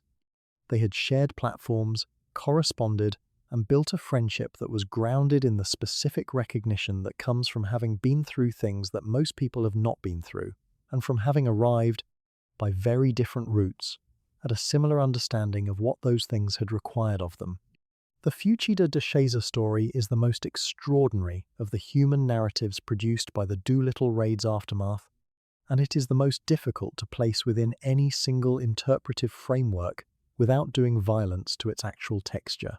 It is a religious story, and a human story, and a historical story, and a political story, and it operates differently depending on which framework the reader brings to it. What is not in dispute is its factual outline. The Pearl Harbor commander and the Tokyo bomber met in Japan in the 1950s, spoke together for decades, and built between them something that the war they had both served had made necessary and then made possible. The war had created the conditions of their respective crises. The crises had created the conditions of their encounter. The encounter had produced something that neither the war, nor its planners, nor its casualty counts could have predicted or accommodated. That is the specific kind of thing that happens when human beings refuse to be only what the worst circumstances of their lives have made them. And it is, of all the stories in the long aftermath of the Doolittle Raid, the one most worth sitting with in the quiet hours, when the noise of history settles and what remains, is the simpler, more durable question of what people chose to do with what they were given.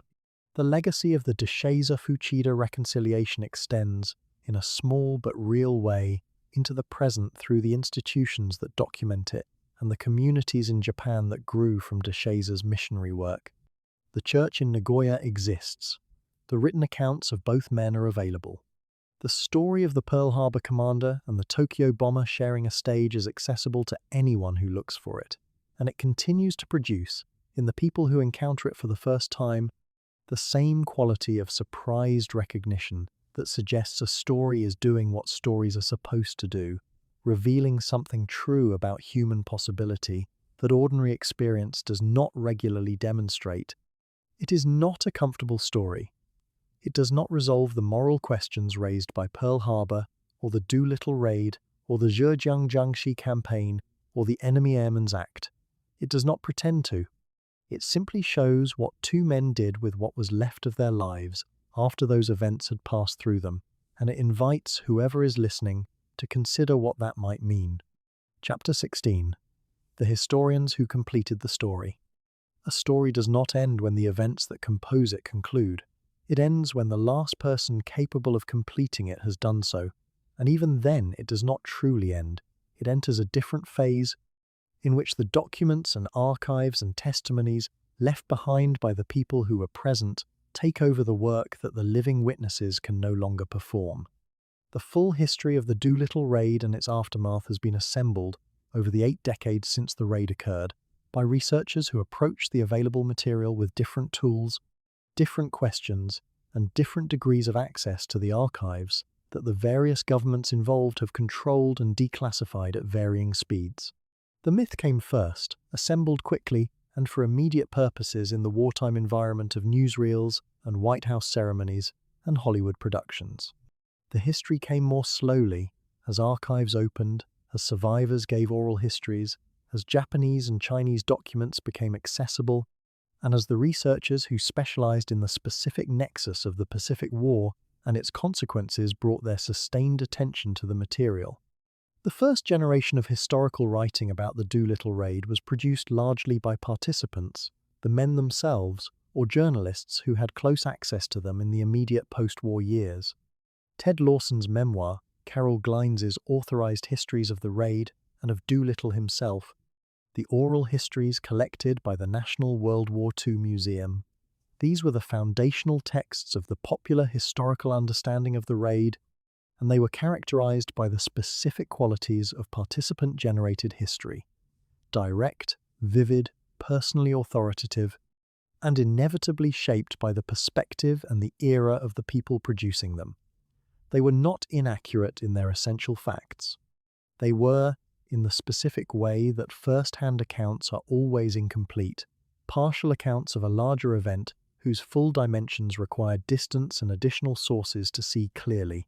The shift toward a more comprehensive historical account began in earnest in the 1980s, when military historians with access to declassified American documents, Japanese post-war military records, and the expanding field of Pacific War scholarship began situating the Doolittle Raid within the broader strategic context that the immediate post-war accounts had understandably subordinated to the personal narratives. The connection between the raid and the Battle of Midway, the strategic chain that ran from the Tokyo bombing through the approval of Operation MI to the catastrophic Japanese carrier losses of the 4th of June, 1942, was developed and substantiated in this period by historians who could follow the documentary record through the Japanese command decisions in a way that wartime censorship and post-war mythology had not permitted. Gordon Prange's work on Midway, drawing on extensive Japanese sources, was among the texts that made this connection explicit and substantiated it with archival evidence, rather than inferring it from circumstantial logic. The Chinese dimension of the raid's consequences, the Zhujiang Jiangxi campaign, the estimated 250,000 civilian deaths, the suspected biological warfare operations received serious English-language historical attention more slowly, hampered by the political complications of Sino-American relations in the Cold War decades and by the relative inaccessibility of Chinese provincial archives to foreign researchers. The scholarship that began to emerge in the 1990s and accelerated through the early 2000s drew on Chinese historical scholarship that had been developing its own account of the campaign for decades, on the investigative journalism that had followed the Unit 731 biological warfare prosecutions, and on the gradual opening of Japanese military records related to the China campaigns. The picture that assembled itself from these multiple source streams was considerably more disturbing than anything that had appeared in the American popular account of the raid, and its incorporation into English-language histories of the event represented a genuine expansion of the historical record rather than a revision of established facts. James Scott's 2015 book on the Doolittle Raid and its aftermath is the most comprehensive single-volume English-language account of the full story currently available, and its publication represented a significant moment in the process of completing the historical record. Scott brought together the American military archives, the Japanese military records, the Chinese sources, the survivor testimonies, the family accounts, and the scholarship on the Zhejiang Jiangxi campaign into a single narrative that refused the compression the popular myth had always applied to the material. His treatment of the captured raiders, the trial, the executions, the conditions of imprisonment, the liberation drew on documents and testimonies that had not previously been assembled in this way, and his treatment of the Chinese civilian casualties gave that dimension of the story the full historical attention it had long warranted. The book was received well by historians and by the general readers who found it, and it became a standard reference for anyone working on the full account of the raid in the years following its publication. The oral history record assembled by the National World War II Museum and by individual researchers who interviewed the surviving raiders over the decades is an irreplaceable component of the historical archive. The museum's 1959 panel discussion with surviving raiders, including Dick Cole, Tom Griffin, David Thatcher, and Edward Saylor, produced hours of first-hand testimony that has been preserved and made accessible to researchers and to the public. The specific quality of oral history, its willingness to follow the associative, non-linear way in which human beings actually remember and narrate their experiences, produce details, emotional textures, and contextual observations that the official documentary record does not contain. The men who gave these testimonies were not professional historians. They were participants describing their own experience, and the descriptions they gave carry a kind of evidential authority that no secondary source can replicate. The archive of those voices is among the most valuable materials in the entire historical record of the raid.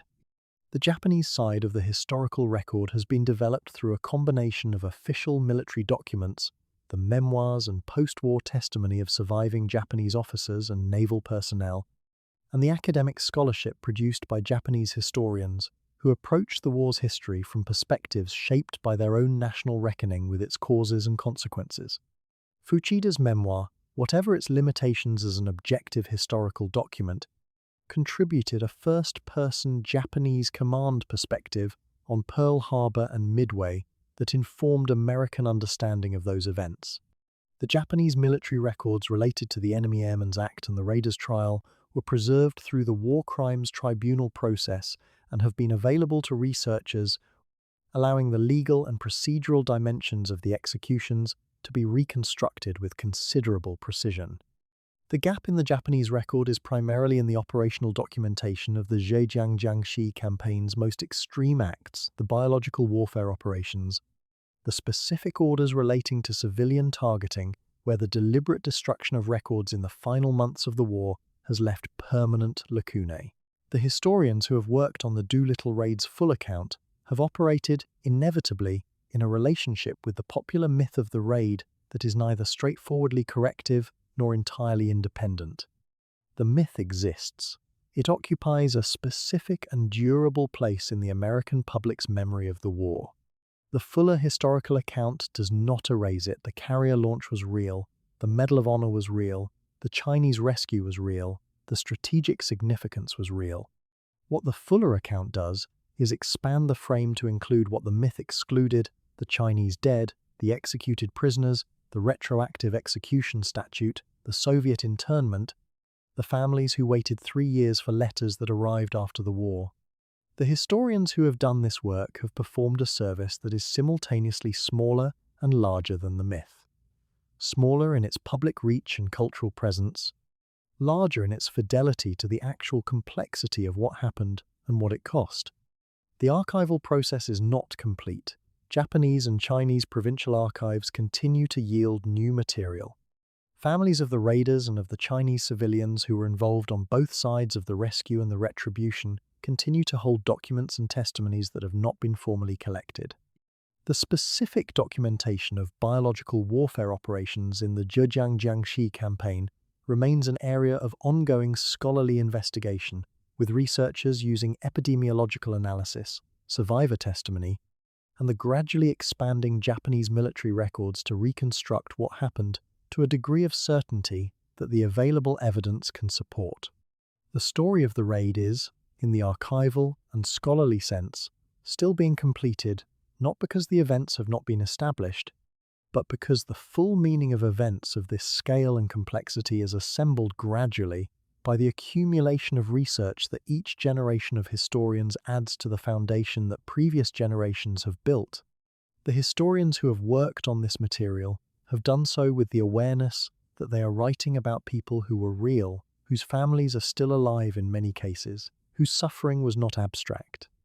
The sensitivity this requires the responsibility to be accurate about things that are painful, to be clear about the moral weight of what happened, without imposing interpretive frameworks that the evidence does not support, to give the Chinese dead the same historical seriousness as the celebrated American airmen, is not simply a methodological demand, it is an ethical one. The full history of the Doolittle Raid, including its darkest dimensions, deserves to be told accurately, because accuracy is the form of respect that history owes to the people whose lives it is built from. The myth served its purposes. The full account serves a different and more durable purpose. It tells the whole truth, with all the discomfort that entails, and it does so in the confidence that the truth, in its complete form, is not less remarkable than the myth. It is more remarkable because it is real. Chapter 17. What Midway owed the Raiders.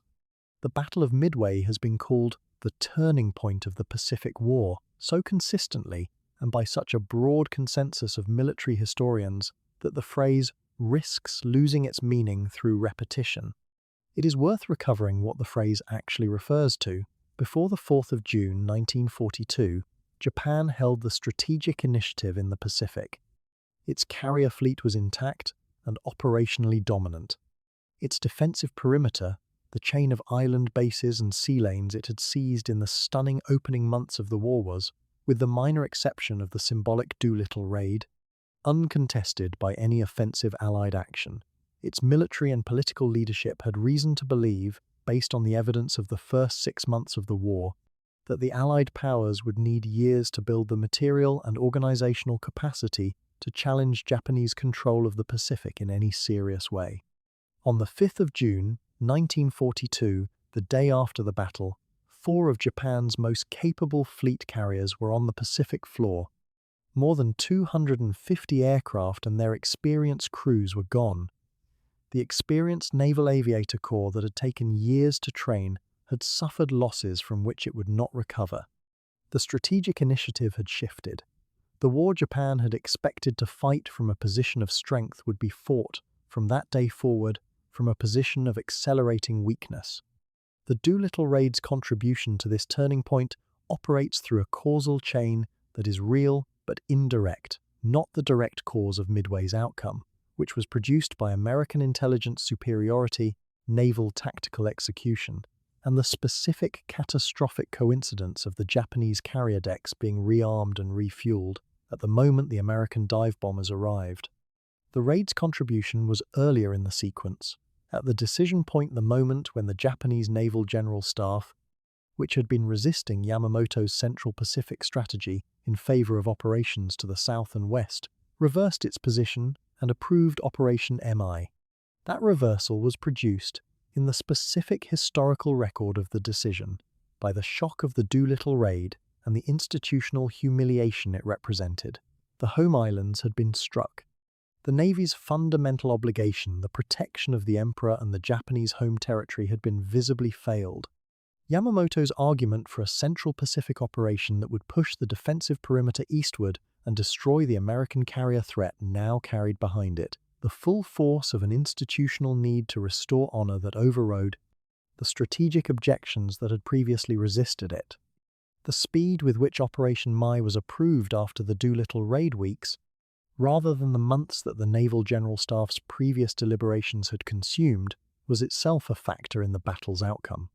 A longer planning period would have allowed the operational details of the Midway Plan to be refined, the force deployments to be reconsidered, the communications security to be reviewed.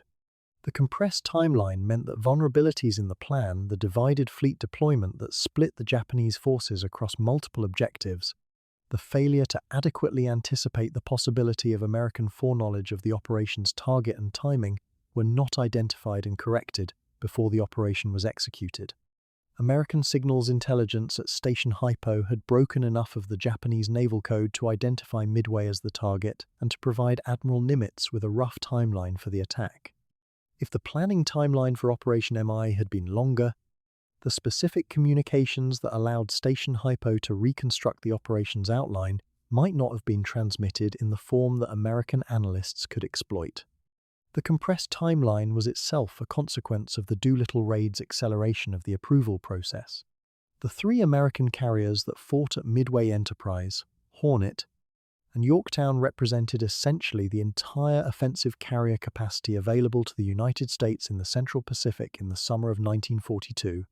The Hornet, which carried Doolittle's 16 B-25s on the morning of the 18th of April, was, 6 weeks later, launching its own aircraft against the Japanese carrier force. The aircraft on the Hornet's deck at Midway were different from the B-25s that had taken off on the raid. They were the Hornet's standard air group, the torpedo bombers and dive bombers and fighters that constituted a carrier's operational complement.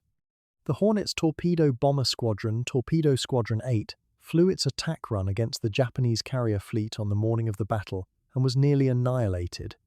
Only one man from the entire squadron survived the attack. The sacrifice of Torpedo Squadron 8 and of the torpedo bomber squadrons from Enterprise and Yorktown that attacked alongside them with similar results drew the Japanese fighter coverage down to low altitude and created the opening that the American dive bombers exploited when they arrived above the Japanese carriers moments later. The relationship between the Doolittle Raiders and the men of Torpedo Squadron, 8 men who had no direct connection to the raid, who flew a different aircraft from a different mission, who died in an attack that was operationally separate from anything the raiders had done, is indirect and circumstantial in the strict causal sense, and absolutely real in the strategic one. The torpedo bomber pilots who flew into the concentrated Japanese fighter coverage above the carrier fleet on the morning of the 4th of June knew what the odds were. They flew anyway. Their attack failed in its immediate objective. None of their torpedoes struck the Japanese carriers and succeeded in its indirect effect, drawing the defending fighters down and opening the gap through which the dive bombers arrived. This is the specific way in which military action produces consequences through chains of interdependence that are not legible from any single position in the chain, only from the vantage point that sees the whole sequence. The Doolittle Raid had been a link in a chain whose end the raiders could not see. Torpedo Squadron 8 was a link in a chain whose end its pilots did not live to see. The American dive bomber pilots who found the Japanese carriers on the morning of the 4th of June had approximately 5 minutes in which the Japanese fleet was vulnerable decks crowded with armed and fueled aircraft, fighter cover at low altitude, the carriers executing a turn that exposed them from above. In those 5 minutes, 3 dive bomber squadrons put their ordnance onto 3 of the 4 Japanese fleet carriers with a concentration of effect that transformed the strategic balance of the Pacific War. The precision of the attack was not exclusively the product of skill. Luck was present in the timing, in the navigation errors that had sent the bombers in the wrong direction and then brought them back on a corrected heading that arrived at exactly the right moment, in the gap in the Japanese fighter coverage created by the torpedo bomber attacks. But the capacity to exploit the luck, to recognize the opportunity when the Japanese carriers appeared below, and to execute the attack with sufficient accuracy to achieve 3 hits per carrier, that was the product of training, courage, and the specific quality of decision-making under extreme pressure that military selection attempts to identify and develop. The 4 Japanese carriers that were sunk at Midway Akagi, Kaga, Soryu, and Hiryu carried between them the experienced Naval Aviation Corps that had conducted the Pearl Harbor attack, the Indian Ocean raids, and the other opening operations of the Pacific War. The pilots and crew members of those carriers were not easily replaced. Japan's Naval Aviator Training Program was producing graduates at a rate that could not compensate for the losses at Midway, and the experienced instructors who would have trained the next generation of pilots were themselves disproportionately represented among the casualties. The institutional knowledge that the carrier fleet had accumulated, the tactics, the formations, the operational culture of the Japanese Naval Air Arm at the height of its capability was dispersed into the Pacific with the carriers that had carried it.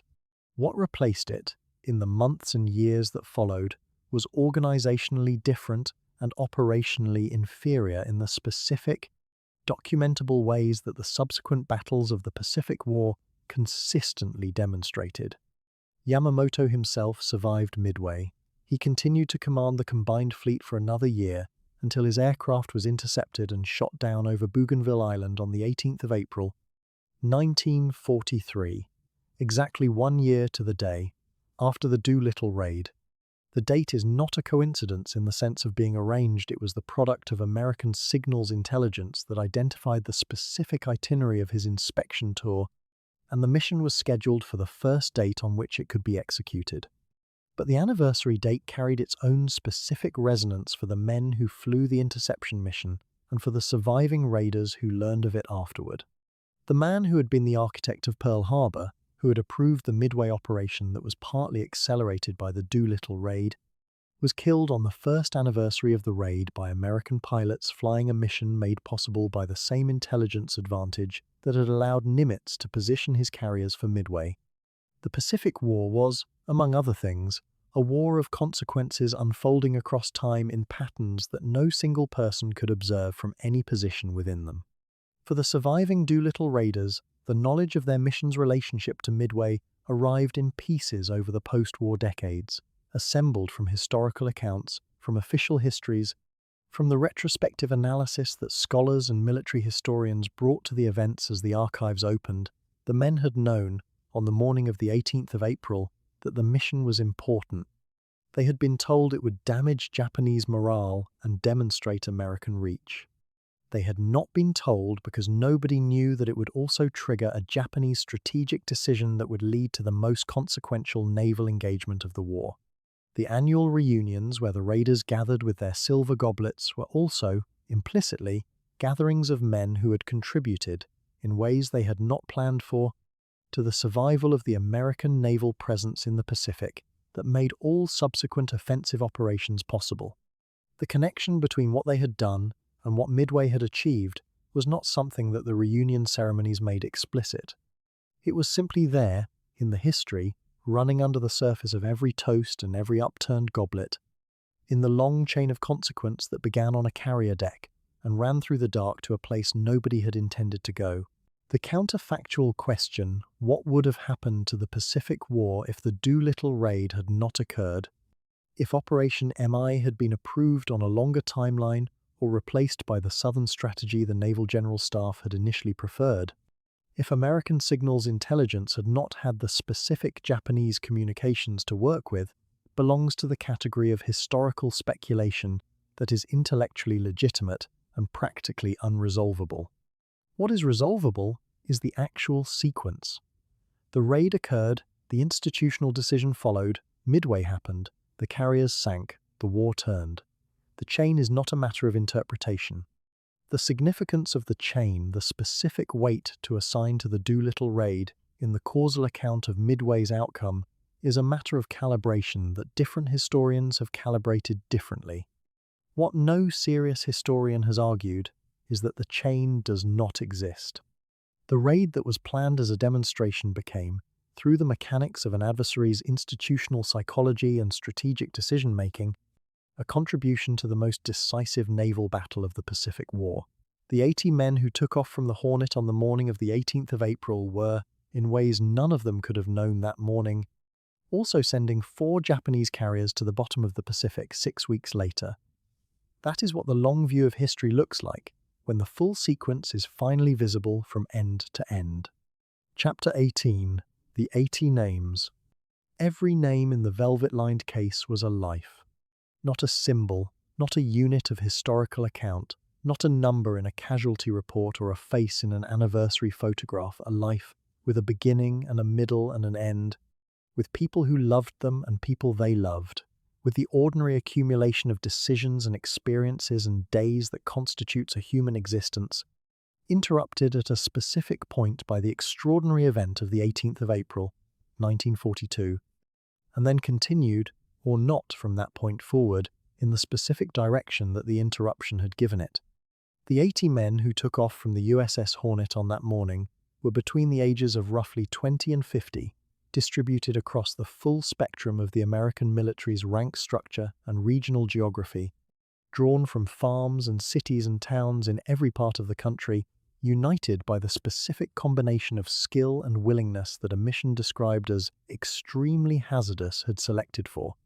They were not a representative sample of anything except the particular subset of the American military in 1942 that had volunteered for something dangerous and important when the details were not being disclosed. Jimmy Doolittle's life after the raid has been told across 2 full chapters of this documentary, and the summary here is deliberately brief. He commanded air forces on 3 continents, reformed strategic bombing doctrine in Europe, reached 4-star rank at the age of 89, received the Presidential Medal of Freedom to accompany his Medal of Honor, and died on the 27th of September, 1993, at 96 years of age. He was buried at Arlington National Cemetery alongside his wife Josephine, who had died the previous year. He had attended every Raiders reunion his health permitted. He had kept the promise. His goblet was among the first of the major figures to be turned over in the early 1990s, and the reunion room without him was noticeably different in the specific way that rooms are different when the person who gave them their center of gravity is no longer in them. Richard Cole lived the longest of the 80 raiders, 103 years, dying on the 9th of April, 2019. He was Doolittle's co-pilot. He had sat in the right seat of the lead aircraft, watched the carrier deck drop away, and flown toward Tokyo at the age of 26. He spent the post-war decades in Texas, working in aviation, raising a family, attending the reunions with the steady presence that characterized everything he did. He gave his final major interview in 2017 at the age of 102 at the 75th anniversary of the raid, and he described the carrier launch with the same concrete, practical specificity that had characterized every account he had ever given. The deck, the engines, the moment of takeoff, Doolittle's calm. He was the last. His death on the 9th of April, 2019, 3 days before the 77th anniversary of the raid, brought the final goblet to its inverted position in the case, completing the arithmetic that had been running since the tradition began. The three executed raiders Dean Hallmark, William Farrow, and Harold Spatz did not live to attend a single reunion. Their goblets were inverted in the case from the beginning of the tradition, the permanent, unmoving foundation of the count that every subsequent turning of a cup added to. Hallmark was from Robert Lee, Texas. He had been a bomber pilot of genuine skill, 24 years old, who had crash-landed his aircraft on the Chinese coast with his crew intact and had been taken prisoner within hours. Farrow was from Darlington, South Carolina. He was 23, a pilot who had spent his final weeks in a Shanghai prison cell writing letters with the specific measured calm of a man who had decided that the last thing he would do for the person he most loved was make it possible for her to survive. The news.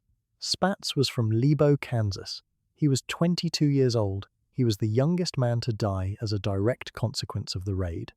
His name is on a goblet in a velvet-lined case in Dayton, Ohio, and it has been facing downward since the case was first assembled. Robert Mader was 26 years old when he died of beriberi in a Japanese prison facility in December of 1943, the fourth man lost to the raid's direct consequences. He had been a pilot.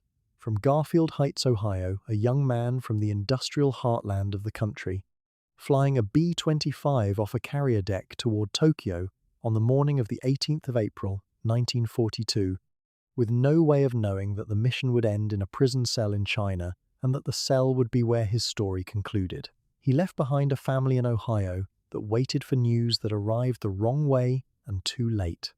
He was the least publicly visible of the four men who died. As a direct result of the mission, no execution to report, no firing squad, no trial conducted under a retroactive statute, just the slow biological arithmetic of a body, deprived of what it needs for long enough that it stops being able to continue.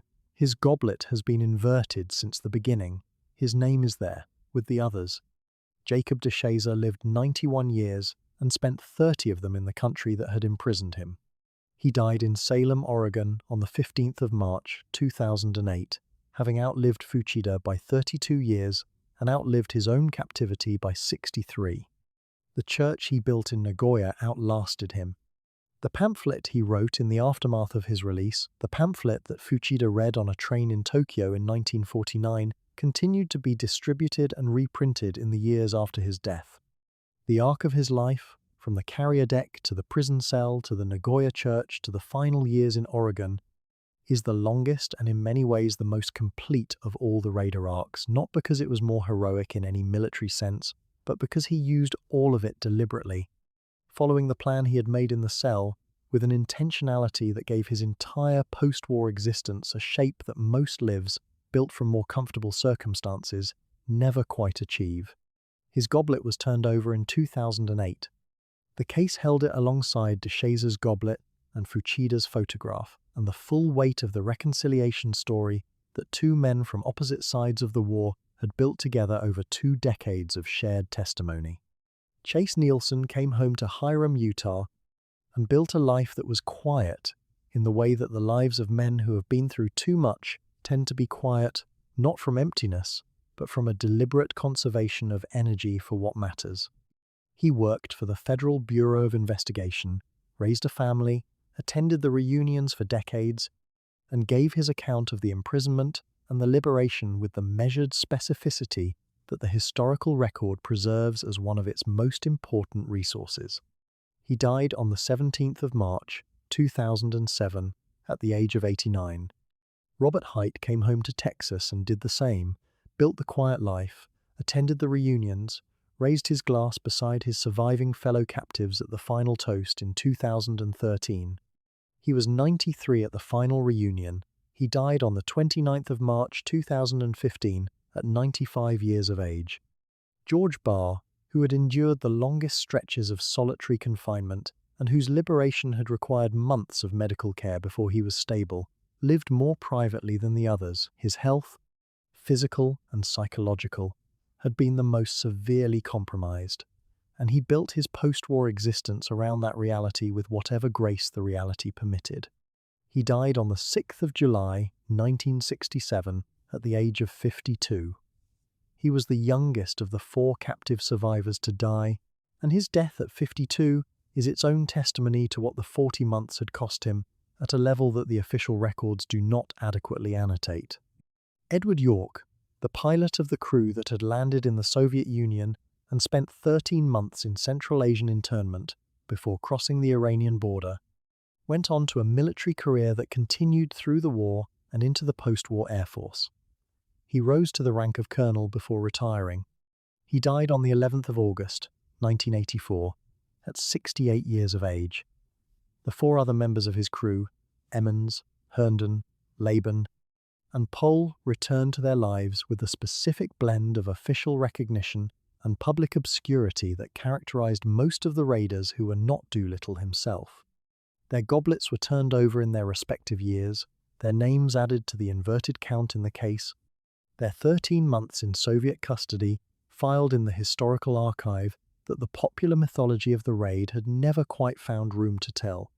David Thatcher, who had kept 4 injured men alive at the age of 20 with minimal supplies in a crashed aircraft in China, spent most of his life in Missoula, Montana, working for the United States Postal Service. He was present at the final reunion in 2013, 91 years old, one of the 4 men who raised a glass from an upright goblet for the last time. He died on the 22nd of June, 2016, at the age of 94.